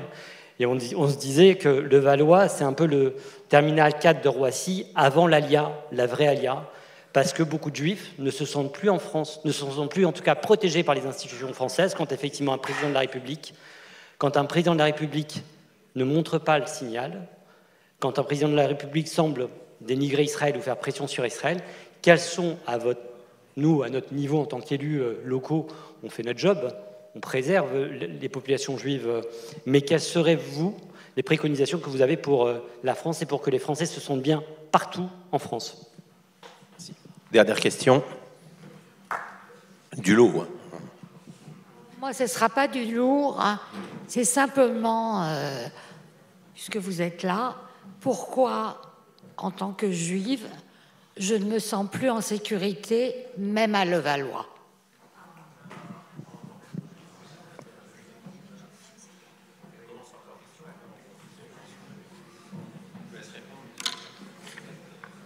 Oui, je réponds bien évidemment. Si j'étais président de la République, comme dirait Gérard Lenormand, mais je laisserai le soin à Patrick Balkany de chanter à ma place. Mais j'ai aucune difficulté à répondre à cette question. Je considère que Jérusalem est la capitale historique et politique d'Israël. Pas de... Il suffit d'aller d'ailleurs en Israël, à part le ministère de la Défense, qui pour des raisons de sécurité, d'établissement est à Tel Aviv, toutes les institutions sont à Jérusalem, et donc j'ai déjà dit que je considérais que nous devions nous transférer notre ambassade de Tel Aviv à Jérusalem. Et donc, le problème est là, parce que Patrick souffle, c'est que la vie à Tel Aviv, et je ne sais pas si elle est, je ne veux pas me fâcher moi avec les habitants de Jérusalem, mais elle est différente. Non, mais pour redevenir sérieux, oui, je pense que nous devons reconnaître Jérusalem comme capitale d'Israël et donc transférer notre ambassade. Et puis, ça veut dire que derrière, alors, pour la France, il y a toujours une forme, je ne dis pas d'ambiguïté, parce que ce n'est pas tout à fait ça, mais qui nous oblige parfois encore, au nom de l'histoire qu'il faut profondément respecter, à ne pas comprendre les évolutions. Je le vois très bien avec les prises de position sur le Liban. J'ai l'impression qu'on parle d'un Liban qui n'existe plus, en tout cas qui a été profondément transformé. Bon, et nous, donc, nous avons, entre guillemets, notre ambassade à Jérusalem, qui est notre consulat à Jérusalem-Est, et qui suit essentiellement la question des Palestiniens, mais aussi des lieux chrétiens dont nous avons l'administration. Et ça nous empêche de comprendre ce qui se passe ou de nous retrouver dans des tensions comme celles que nous avons connues avec les fameux 2 gendarmes il y a encore quelques jours. Mais non, j'ai aucune difficulté à répondre à cette question. Donc si j'étais président de la République, mais vous vous rendez compte, ça ouvre d'autres débats. Ce sera l'objet d'une prochaine conférence. Voilà, vous avez compris quelle serait ma position. Elle est claire. Après, si on se projette et si on essaie de... Il y a beaucoup de sujets à traiter. Je veux dire, il faut évidemment ne pas oublier la question des lieux saints de l'islam. C'est un sujet lourd, il faut faire très attention. Donc tout ça doit être traité avec intelligence et doigté. Donc aujourd'hui avec la Jordanie, peut-être demain avec l'Arabie Saoudite. Enfin, c'est des sujets qu'il faut traiter très intelligemment parce qu'ils sont inflammables.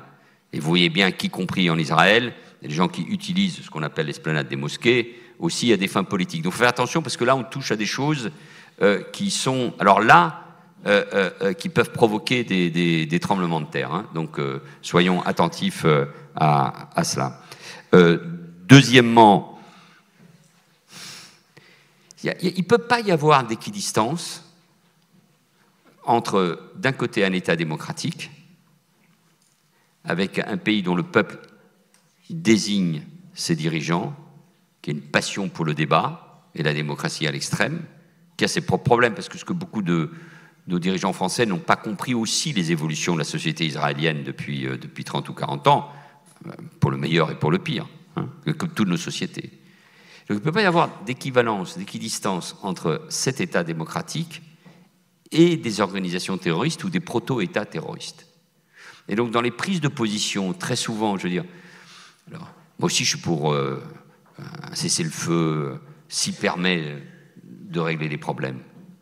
Moi je suis pour que la paix revienne au Liban. C'est l'autre grande priorité, c'est comment on reconstruit le Liban aujourd'hui sous la férule du Hezbollah. Mais on ne peut pas être... Dans la déclaration du président de la République, par exemple, après l'attaque aux beepers, les beepers n'étaient pas portés par des civils, ils étaient portés par des militants, par des cadres, par des terroristes du Hezbollah.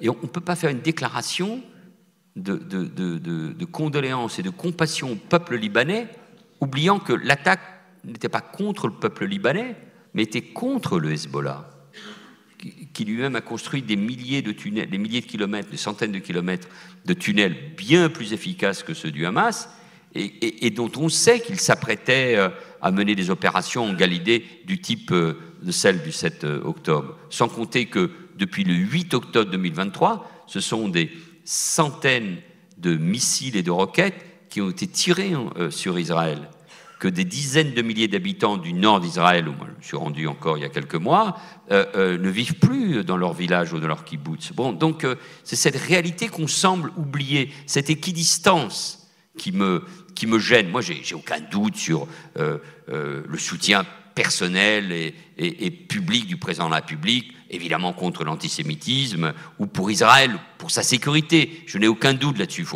n'exagérons pas. Mais il se trompe, il ne comprend pas.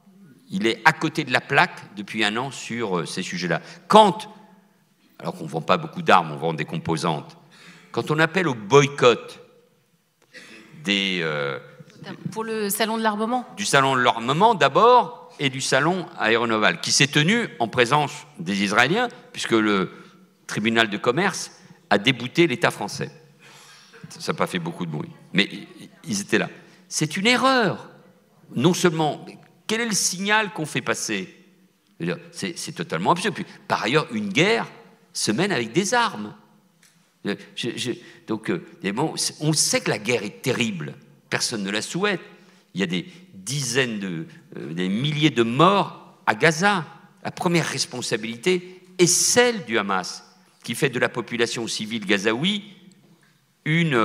un bouclier. Ils viennent d'exécuter, ils viennent d'ailleurs de se féliciter, ils viennent d'exécuter plusieurs dizaines de Gazaouis considérés comme les pilleurs de l'aide humanitaire. Mais ce sont eux, d'abord, le Hamas, les dirigeants du Hamas, qui détournent depuis un an, sinon plus, mais restons à la date du 7 octobre, l'aide humanitaire. Donc, voilà, moi je pense que ça manque de clarté et d'engagement, et cet équilibre. On n'est pas dans le débat traditionnel entre l'équilibre entre Israël et les Palestiniens. Donc quand on va là-bas, on va à Tel Aviv, Jérusalem, et ensuite on va à Ramallah, et ensuite on va à Amman. J'ai envoyé un message au président de la République, je vous dis tout. On était à Tel Aviv, quelques jours après les attaques, en disant « Viens, tu seras le premier, pas pour faire une tournée, mais pour marquer ta solidarité avec Israël. » Et Biden est venu que pour cela. Biden n'a pas fait une tournée. Il a envoyé ensuite son secrétaire d'État. Il vous a répondu? Sinon, qu'il attendrait. Donc, voilà, c'est ça qui m'embête. Alors que le sujet, il est d'abord Israël et les Juifs dans le monde. Et je pense que c'est une diplomatie claire, sinon on perd sur tous les tableaux. Il n'y a pas un islamiste qui le remercie. Et au contraire, ils prennent ça pour de la faiblesse. Les islamistes, ils continueront en permanence. C'est la fermeté.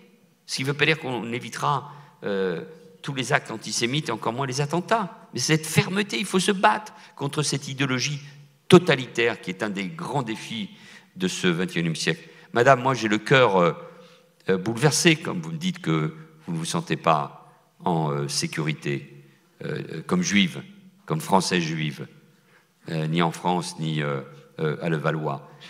Mais ça en dit long sur ce qui est arrivé. Quand, l'autre jour, vous savez, j'y suis allé parce que je suis un militant. Je suis allé au match France-Israël. Bon, d'abord, je suis un amoureux du foot, donc c'était quand même difficile.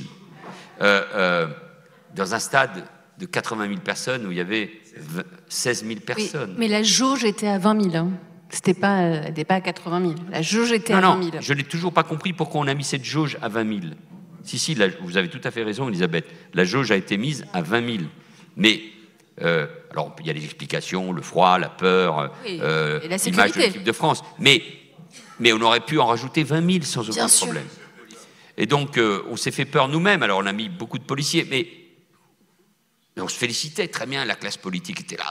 J'étais là, courageux, la résistance. Je suis un résistant. J'étais dans la tribune présidentielle avec Nicolas Sarkozy et François Hollande. C'était la résistance. On était en première ligne. Bon. Mais très honnêtement, où est-ce qu'on en est arrivé? Où est-ce qu'on en est arrivé? Vous vous rendez compte? Pour cela, alors évidemment, après ce qui s'est passé à Amsterdam, il ne pouvait pas en être autrement. Ce qui s'est passé à Amsterdam, ce n'était pas dans le stade, hein, c'était dans les rues après. Donc, je veux dire par là, c'est qu'il y a quelque chose qui ne va pas. Moi, la seule chose que je peux vous dire, c'est ce que je disais déjà à l'époque, quand j'étais ministre de l'Intérieur, surtout Premier ministre, la détermination à ne rien laisser passer. Mais ce qui est vrai, c'est qu'il y a la sécurité tous les jours. Mais cette bataille, il faut rien laisser passer. Rien. Et à commencer dans nos écoles. Il faut dire à tout le monde, ce que je disais il y a un instant, que on n'attaque pas les Juifs parce qu'ils sont Juifs seulement. On s'attaque parce qu'ils sont Français, parce qu'ils sont républicains, parce qu'ils représentent ce qu'il y a de meilleur dans notre société. Et de la même manière, quand on attaque notre laïcité, qu'on a attaqué Charlie Hebdo, qu'on a attaqué les enseignants, j'ai toujours dit, madame, que s'il n'y avait pas eu Charlie, en janvier 2015, il n'y aurait pas eu des millions de personnes dans la rue. S'il n'y avait eu que l'hypercachère. C'est brutal de dire cela. Mais et c'est vrai. Mais en janvier 2015, on a attaqué Charlie Hebdo, c'est-à-dire une forme d'être français, depuis Rabelais, la liberté d'expression, de caricaturer. On a attaqué des policiers, on a tué des policiers devant Charlie, à Montrouge, policière municipale. D'ailleurs, j'ai toujours dit policière municipale d'origine des Antilles, un policier d'origine maghrébine, un autre qui était breton, je crois. Et j'ai toujours en tête les 3 cercueils qui étaient dans la cour de la préfecture de police de Paris. Et ils étaient unis par une seule couleur, le drapeau bleu, blanc, rouge, parce qu'ils servaient l'État, ils servaient notre pays. Et on a attaqué l'hypercachère. Donc, et là, les Français ont compris, et ils l'ont compris encore davantage le 13 novembre, et ils l'ont compris le 14 juillet 2016 à Nice. D'ailleurs, que quand on s'attaque aux populations d'un 14 juillet à Nice, ou à un prêtre, ou à un enseignant, ou un juif, c'est la même chose, ce qui n'enlève rien au sentiment que les Français juifs peuvent éprouver. Mais c'est le même combat, c'est pour ça qu'il faut rester. Chacun fait ce qu'il veut, il fait son alia, je ne sais pas, mais ça a toujours existé. Mais c'est ça, c'est notre essence même. C'est pour ça que si tous les juifs partent, on perd cette essence même. Parce que ce qu'on attaque, c'est ce que nous sommes, nous, globalement. Ce n'est pas un combat qui doit intéresser les juifs, évidemment, mais tous les autres. Ceux qui se planquent, oh, ça ne concerne que les juifs, ils se trompent. Ils se trompent. Merci. 3 autres questions.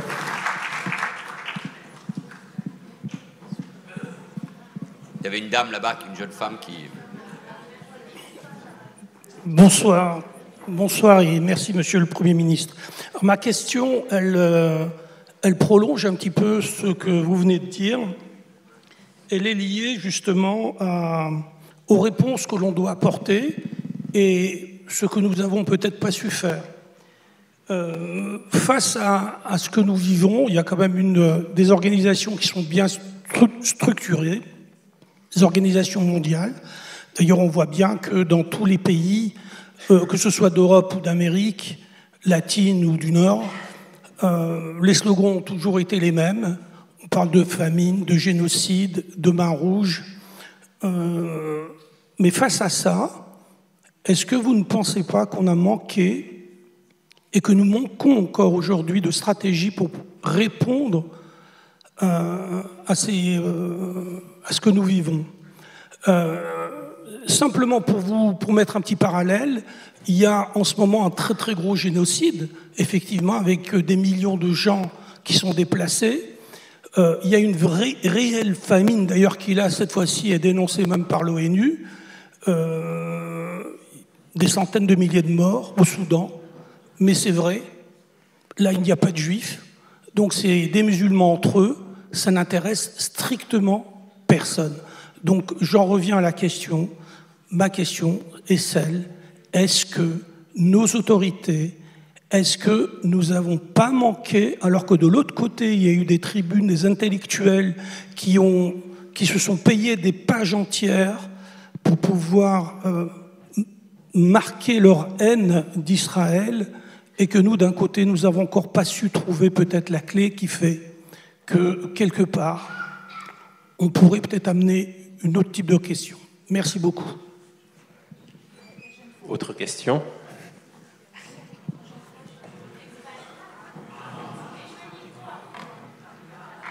C'est pas tant une question que je voudrais poser à mon ami le Premier ministre. Cher Manuel, tu as été non seulement Premier ministre, mais tu as été aussi un excellent ministre de l'Intérieur. Notez-le. Vous savez, j'ai toujours combattu la gauche, j'ai toujours respecté Manuel Valls. Ça fait 20 ans que je lui dis « Qu'est-ce que tu fous avec ces cons-là » C'est vrai, il le sait très bien. Avant les présidentielles de Sarkozy, je lui ai dit « Viens avec nous, tu vas faire une grande carrière ». Bon, il l'a fait sans nous, hein, remarquez, mais je remarque une chose, c'est que vous voyez, lui, il a une certaine pensée. Eh bien, tous ses anciens amis, puisqu'il a quitté le PS, ils n'ont pas du tout les mêmes idées que Manuel Valls. Il ne le méritait pas. Il ne le méritait pas. Je le pense sincèrement. Regardez, l'antisémitisme, on parle de l'antisémitisme. Eh bien, avant l'antisémitisme, il était d'un côté extrême de la politique. Il est toujours d'un côté extrême, mais pas du même côté. Et alors, ce qui est triste, c'est que quand je vois les anciens amis du Premier ministre qui se sont acoquinés avec ces gens-là. Moi, j'ai fait mon premier débat avec Mélenchon quand il quittait le Parti socialiste, c'était il y a 20 ans, pour adopter la faucille et le marteau. Et je lui ai dit, vous êtes vraiment le seul socialiste au monde qui devient communiste, parce que c'est ce qu'il devenait, enfin son discours. Et il n'était pas content. Ben, c'est comme ça. Et on parle de la sécurité. Je crois qu'il ne faut pas avoir peur. Aujourd'hui, qui a peur? Ce n'est pas les Juifs, c'est tous les Français. C'est de la violence qui se passe en France, mais qui se passe aussi dans le monde entier. Alors ce qu'il faut, c'est renforcer les pouvoirs des policiers. Aujourd'hui, un policier national, s'il sort son arme, il se retrouve quasiment à chaque fois en garde à vue devant des magistrats qui n'aiment pas les flics. La police municipale, j'ai créé la première police municipale en France en 83.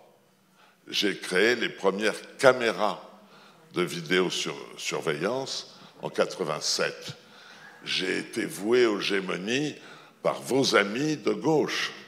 J'ai été voué aux gémonies par les syndicats de police à l'époque.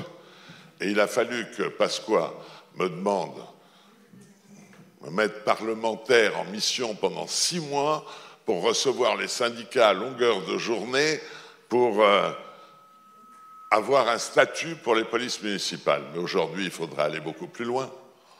Aujourd'hui, les policiers municipaux qui ne peuvent même pas contrôler une identité s'il n'y a pas eu un fait. Alors, c'est facile quand on est dans des cités qu'on connaît bien, mais il y en a à Levallois. Vous savez, le problème à Levallois... Oui, j'ai une question. Qu'est-ce qu'il va faire? Le problème à Levallois, regardez le problème de la sécurité, vous avez toute la bande de Paris, tous les HLM, la bande de Paris qui vient à Levallois casser du petit... ils ne cassent pas spécialement des Juifs, hein, ils prennent tout ce qui leur tombe sous la main. Alors maintenant, j'aimerais bien que les gens de gauche prennent aussi conscience du fait que la sécurité, ce n'est pas un métier d'enfant de cœur et qu'il faut leur donner les moyens. Et j'aimerais bien qu'ils reviennent aux commandes. Je ne sais pas où d'ailleurs, peut-être au ministère de l'Intérieur, c'était bien. Il y a beaucoup de choses à faire. Oui, mais il faut les secouer. Il faut les secouer. Aujourd'hui, on a un ministre de l'Intérieur qui a l'impression de vouloir faire quelque chose. Mais vous avez remarqué qu'il n'y a pas de majorité dans ce pays. C'est très difficile. Voter une loi, comment voter une loi? Vous ne pouvez pas la voter. Personne n'est d'accord. Et on se demande d'ailleurs si ce gouvernement va durer très longtemps. Je ne sais pas ce qu'en pense le Premier ministre. Merci Patrick.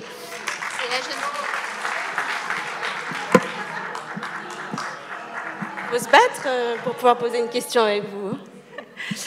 Bonsoir Monsieur le Premier ministre. Ma question elle est assez simple. Vous avez été ministre de l'Intérieur, Premier ministre. Vous avez vécu un certain nombre de choses dans notre pays quand vous étiez en responsabilité. Vous avez vu de l'intérieur ce qui se passait, le terreau, la gangrène de l'islamisme, qui est de l'antisémitisme. Et donc, je vous pose la question avec le plus grand respect que je vous dois, mais qu'avez-vous raté? Qu'avez-vous laissé passer? Merci.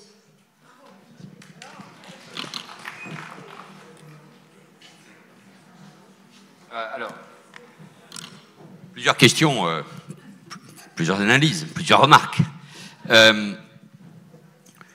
Oui, il y a sans doute une stratégie globale, mondiale. En tout cas, il faut défaire les récits ou inventer des contre-récits. Mais vous, d'une certaine manière, vous l'avez fait. Le silence, il n'y a pas eu de manifestation. Au moment de la guerre Irak-Iran, 1 million de morts. Il n'y a pas de manifestation dans la rue sur le sort des musulmans en Chine. Il n'y a pas eu de manifestation sur la guerre au Yémen. Et il n'y a pas de manifestation par rapport à ce qui se passe au Soudan. Donc ça veut bien dire, et ça renvoie à ce que je disais il y a un instant, que le conflit, que ce qui se passe en Israël ou à Gaza ou en Cisjordanie est instrumentalisé avec un but bien précis, qui est la mise au banc des nations d'Israël et une attaque frontale contre l'Occident. Parce que tous ces pays du fameux Sud global, nous ne les entendons pas s'exprimer. Évidemment, ils sont responsables pour beaucoup de ces situations que je viens de décrire. Et donc, ce qu'il faut, c'est que les pays occidentaux, l'Europe, en pays démocratiques de l'Asie, les États-Unis, bien évidemment, s'expriment fortement sur ces sujets. Et une stratégie. On voit bien d'ailleurs, mais c'est une autre réflexion, c'est que, on le voit bien notamment en Amérique latine que je connais, c'est que une grande partie de la gauche ayant abandonné cela, c'est un peu ce qui s'est passé aux États-Unis d'une certaine manière aussi, une partie de l'électorat qui se tourne vers d'autres forces politiques, parce qu'elles ne se sentent pas non seulement protégées, mais porteuses d'un discours clair sur ce qui est en train de se passer. Cette alliance de l'islamisme, du wokisme.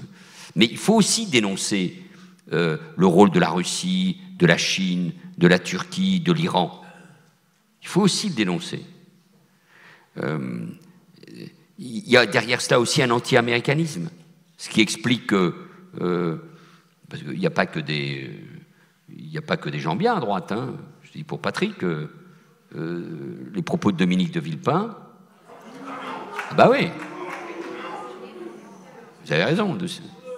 Ben oui, mais il n'était pas avec moi au gouvernement. Il a été secrétaire général et ministre des Affaires étrangères de Jacques Chirac. Pourquoi je dis cela? Parce que l'anti-américanisme joue ce rôle-là aussi depuis très longtemps de critique fondamentale de ce qu'est l'Occident. Donc oui, il faut cette stratégie à ceux qui dirigent de la bâtir. Je pense que l'élection de Trump peut accélérer ces mouvements. Et je pense que les Israéliens eux-mêmes, là je parle des Israéliens, doivent aussi comprendre qu'il y a une bataille de l'opinion. Parfois ils s'en fichent un peu, parce qu'ils ont d'autres sujets à traiter, mais il y a aussi une bataille de l'opinion à traiter. Moi je me rappelle que quand j'étais là-bas, je leur disais, j'avais déjà vu des vidéos terribles du 7 octobre. Publiez-les vite, montrez ce qui s'est passé. C'est très important. Nous sommes dans une guerre de communication. Tous les mots que vous évoquiez se jouent sur les réseaux sociaux. En France, nous avons, je veux insister là-dessus tout de même, beaucoup de gens dans le monde universitaire, intellectuel, médiatique, qui se battent pour la cause qui nous réunit aussi ce soir. Et de toutes les couleurs politiques, si les intellectuels ont une couleur politique. Mais vous avez les travaux de Florence Bergeau-Blacker, vous avez l'engagement d'Elisabeth Badinter, vous avez quelqu'un comme Mohamed Sifawi qui a sorti un livre très important sur le Hamas, vous avez les éditoriaux de Caroline Fourest, vous avez ce que Alain Finkielkraut ou Pascal Bruckner peuvent écrire. Donc vous avez des journalistes à CNews et à Europe 1 qui donnent leurs sentiments sur ce sujet-là. Donc, je veux dire, à droite ou à gauche, dans le paysage politico-universitaire, culturel, même si c'est difficile à l'université, à Sciences Po, vous avez un nouveau directeur à Sciences Po qui semble prendre ses responsabilités aujourd'hui. Donc, le combat, si vous voulez, le combat politique, en France, il peut être mené. Certes, il y a des intellectuels qui sont interdits dans les universités, mais ce n'est pas la situation de la Belgique ou des Pays-Bas. Et le camp républicain, il est plus fort de ce qu'on croit. Il est majoritaire dans ce pays. C'est pour ça que je suis en nuance avec ce que disait Patrick, au-delà de tous les compliments qu'il a déversés sur moi. C'est parce que c'est important, je ne dis pas qu'elle est en bon état, hein, et parce que j'ai fini par avoir raison sur l'état du PS. Mais c'est important qu'il y ait aussi une gauche républicaine qui se batte sur ces sujets-là. Alors, intellectuellement, elle est forte. Moi, je suis très isolé. Heureusement, il y a aussi Bernard Cazeneuve qui a quitté le PS également. Et c'est pour ça que j'en veux beaucoup à ceux qui ont accepté cet accord avec la France insoumise. Mais c'est très important vis-à-vis des Français que le front républicain soit le plus large possible. Avec tous les coups, l'arc républicain, peu importe, soit le plus large possible pour que la bataille politique, intellectuelle, culturelle soit menée. C'est très important. C'est très important qu'on le comprenne. Quelqu'un qui qui a beaucoup de temps, mais je déjeunais hier avec lui. Patrick, tu le connais bien parce que tu as été député avec lui. Julien Drey qui vient de sortir un livre sur Mélenchon. On en pense qu'on veut. Hein. Oui, je le sais, mais c'est important parce que voilà, il y a des gens sur qui on peut compter et ça me paraît tout à fait essentiel. C'est le combat de tous c'est la nouvelle affaire des Républicains. Patrick, tu avais raison de dire que la peur, elle a saisi tous les Français dans bien des domaines. Et c'est un mot seulement avant de répondre à la question, à la dernière question. Dans tout ce moment où on a la guerre en Europe, en Ukraine, il y a cette vague, ce tsunami antisémite. Il y a les conséquences de la stratégie de l'islamisme, situation économique qui n'est pas bonne. Il y a les questions de sécurité qui touchent les Français. Il y a le grand défi de l'immigration. Il y a le réchauffement climatique. Ça angoisse, hein. Vous avez compris, quand vous entendez Poutine qui est en train de changer de nouveau la doctrine de l'utilisation de l'arme nucléaire, bon, on est dans ces moments où ma génération qui a connu, qui est née politiquement avec Yalta, avec un monde qui semblait stabilisé entre l'Est et l'Ouest, là on vit dans un moment... Je pense souvent aux plus jeunes qui me disent, franchement, la planète, elle va être détruite soit par une guerre nucléaire, soit par le réchauffement climatique. Quel avenir ont-ils? Donc, c'est des questions très angoissantes. Il est évident, je reviens à la dernière remarque de Patrick Balekani, qui s'est cru obligé de poser quand même une question. C'est vrai que l'instabilité politique, dans des institutions qui nous ont toujours donné une stabilité depuis 1958, y compris pour protéger les Français ou pour mener une action diplomatique puissante, même si c'est la prérogative essentielle du chef de l'État, c'est quand même très angoissant. Et c'est pour ça que je suis très fâché avec le président de la République sur beaucoup de sujets, vous l'avez compris, mais notamment sur la dissolution. Parce qu'une dissolution, c'est fait pour régler une crise politique, pas pour en créer une. Ce n'était pas le sujet de ce soir, donc, mais c'est vrai que dans ces moments-là, on a besoin d'un exécutif solide. Or, le président de la République est affaibli de par la dissolution et parce qu'il ne peut pas se représenter, et le gouvernement est en sursis d'une manière ou d'une autre. Donc, c'est très embêtant, tu as raison. Qu'est-ce qu'on n'a pas... Ah, mais c'est une question, madame, que on se pose toujours. Alors, moi, quand je me retrouve Premier ministre, et notamment quand je fais mon discours à l'Assemblée nationale, qui a eu un certain écho en janvier 2015, pourquoi il est fort, ce discours? C'est parce que je me dis, enfin, tout ce que nous avons été un certain nombre à dire, je pense au moment de l'affaire Babilou avec Richard Malka et Elisabeth Badinter, ou avec Jeannette Bougrab, tout ce qu'on a pu dire au moment de l'assassinat de Ilan Halimi, tout ce qu'on a dit sur le fait qu'on ne posait pas les bons mots, que certains avaient peur de dénoncer l'antisémitisme parce qu'il venait du monde arabo-musulman et non pas de l'extrême droite, là, on peut le dire avec force. On peut le dire avec force. Et j'étais très, par exemple, très en écho à tous les éditoriaux, et encore aujourd'hui, de Riss à Charlie Hebdo. Il ne vient pas de la droite, il vient de la gauche. Il est impeccable à chaque fois. Et donc c'était l'occasion de remobiliser toute la société française, précisément, contre le danger qu'était l'islamisme, dont la matrice est évidemment l'antisémitisme. Et qu'est-ce qu'on a raté? C'est de ne pas avoir réussi cette unité nationale.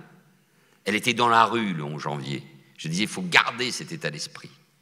Ni dans ma formation politique, ni dans l'opposition de droite, on voulait garder cet état d'esprit. On voulait vite revenir aux batailles politiques de tous les jours. Il y avait les cantonales, et ensuite il y avait les primaires. On a raté quelque chose. Et donc je porte ma part de responsabilité pour ne pas avoir réussi à convaincre cela. Ensuite, Hollande avait, avant janvier 2015, avait fait de l'année 2015 une année, vous savez, ces années contre l'antisémitisme. Et il y a eu d'ailleurs une très grande mobilisation dans les écoles, etc. Mais c'est de pas... J'ai senti dans ma propre formation politique, dans mon camp, toutes les hésitations, notamment au moment du débat sur la déchéance de nationalité, qui était approuvé par 90% des Français et qui concernait des terroristes condamnés définitivement, qui avaient la double nationalité, qui concernait personne d'autre. Et là, j'ai senti revenir les débats classiques, alors qu'on était dans des sujets où on cherchait des armes juridiques et politiques qui soient les plus efficaces possibles. Oui, donc on avait compris ce qui était en train de se passer, notamment avec les départs de jeunes Français ou de personnes vivant sur notre sol en Syrie. Et donc l'arsenal qu'on a mis, qui a été renforcé depuis, a été efficace. Mais évidemment, il y a un autre élément, qui est l'échec, en partie, pas totalement, ça serait absurde de le dire ainsi, mais de l'intégration, de l'assimilation dans notre pays, qui est un échec qu'on constate d'ailleurs en Europe, quels que soient les modèles qui existent. Donc, même si je considère que peut-être notre modèle républicain nous a permis de résister mieux qu'ailleurs, oui, là, c'est des échecs incontestablement. Et donc, il faut en tirer les leçons pour être plus fort. Et dans ces leçons, on ne cède rien. On ne cède rien. Au-delà des politiques publiques qu'il faut mener en matière de sécurité, de renseignement ou sur le plan diplomatique, il ne faut rien céder sur les valeurs et notamment à l'école. Moi, je suis déchiré quand je lis les bouquins ou les comptes rendus du procès sur les responsables de la mort de Samuel Paty, les lâchetés de tous les instants, la volonté de ne pas de mettre tout sous la table, d'éviter une partie du syndicalisme enseignant, une partie a joué un rôle néfaste au cours de ces dernières années sur ces questions. Cet islamo-gauchisme, l'alliance avec l'islamisme, il n'est pas uniquement sur le plan politique. On le retrouve dans bien des domaines, y compris dans la presse, dans l'analyse que l'on fait sur ce qui se passe depuis des années. Donc je ne veux pas me lamenter sur le passé, je veux dire uniquement, voilà, le combat, il est devant nous. Et il sera rude, c'est pour ça qu'il faut être fort. Merci beaucoup, merci infiniment. Le mot de la fin par notre rabbin Shalom Lelouch, puis nous passerons aux dédicaces. Merci.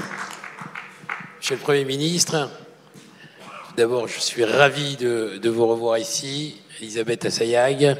Merci, mesdames et messieurs, de vous être déplacés ce soir pour entendre cette brillante intervention.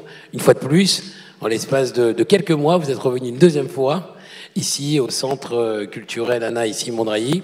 Je voudrais, au nom de cette belle assistance, vous rendre un véritable hommage et vous adresser nos très sincères et chaleureux remerciements d'avoir accepté notre invitation et vous dire que je crois que chez nous, chez les Français juifs qui sommes présents aujourd'hui au nom de cette honorable assemblée, on gardera toutes et tous en mémoire votre discours, effectivement, à l'Assemblée nationale en janvier 2015, où vous avez dit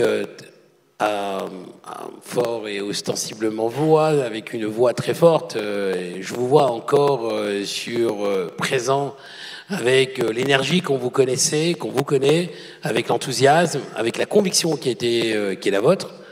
C'est cette phrase qui restera évidemment dans notre mémoire collective. Sans les Juifs de France, la France n'est plus la France. Donc, je voudrais simplement vous dire que notre devise, la devise des Juifs, des Français juifs, c'est patrie et religion. Et on considère que, évidemment, ce sont deux termes qui ne sont pas contradictoires, mais qui sont complémentaires. Nous considérons que la France a apporté beaucoup aux Juifs, et les Juifs ont apporté beaucoup à la France. Et d'ailleurs, à ce titre-là, je voudrais, permettez-moi de reprendre votre formule et vous dire que sans la France, le judaïsme français ne serait pas le judaïsme. Donc merci à vous et merci pour votre intervention.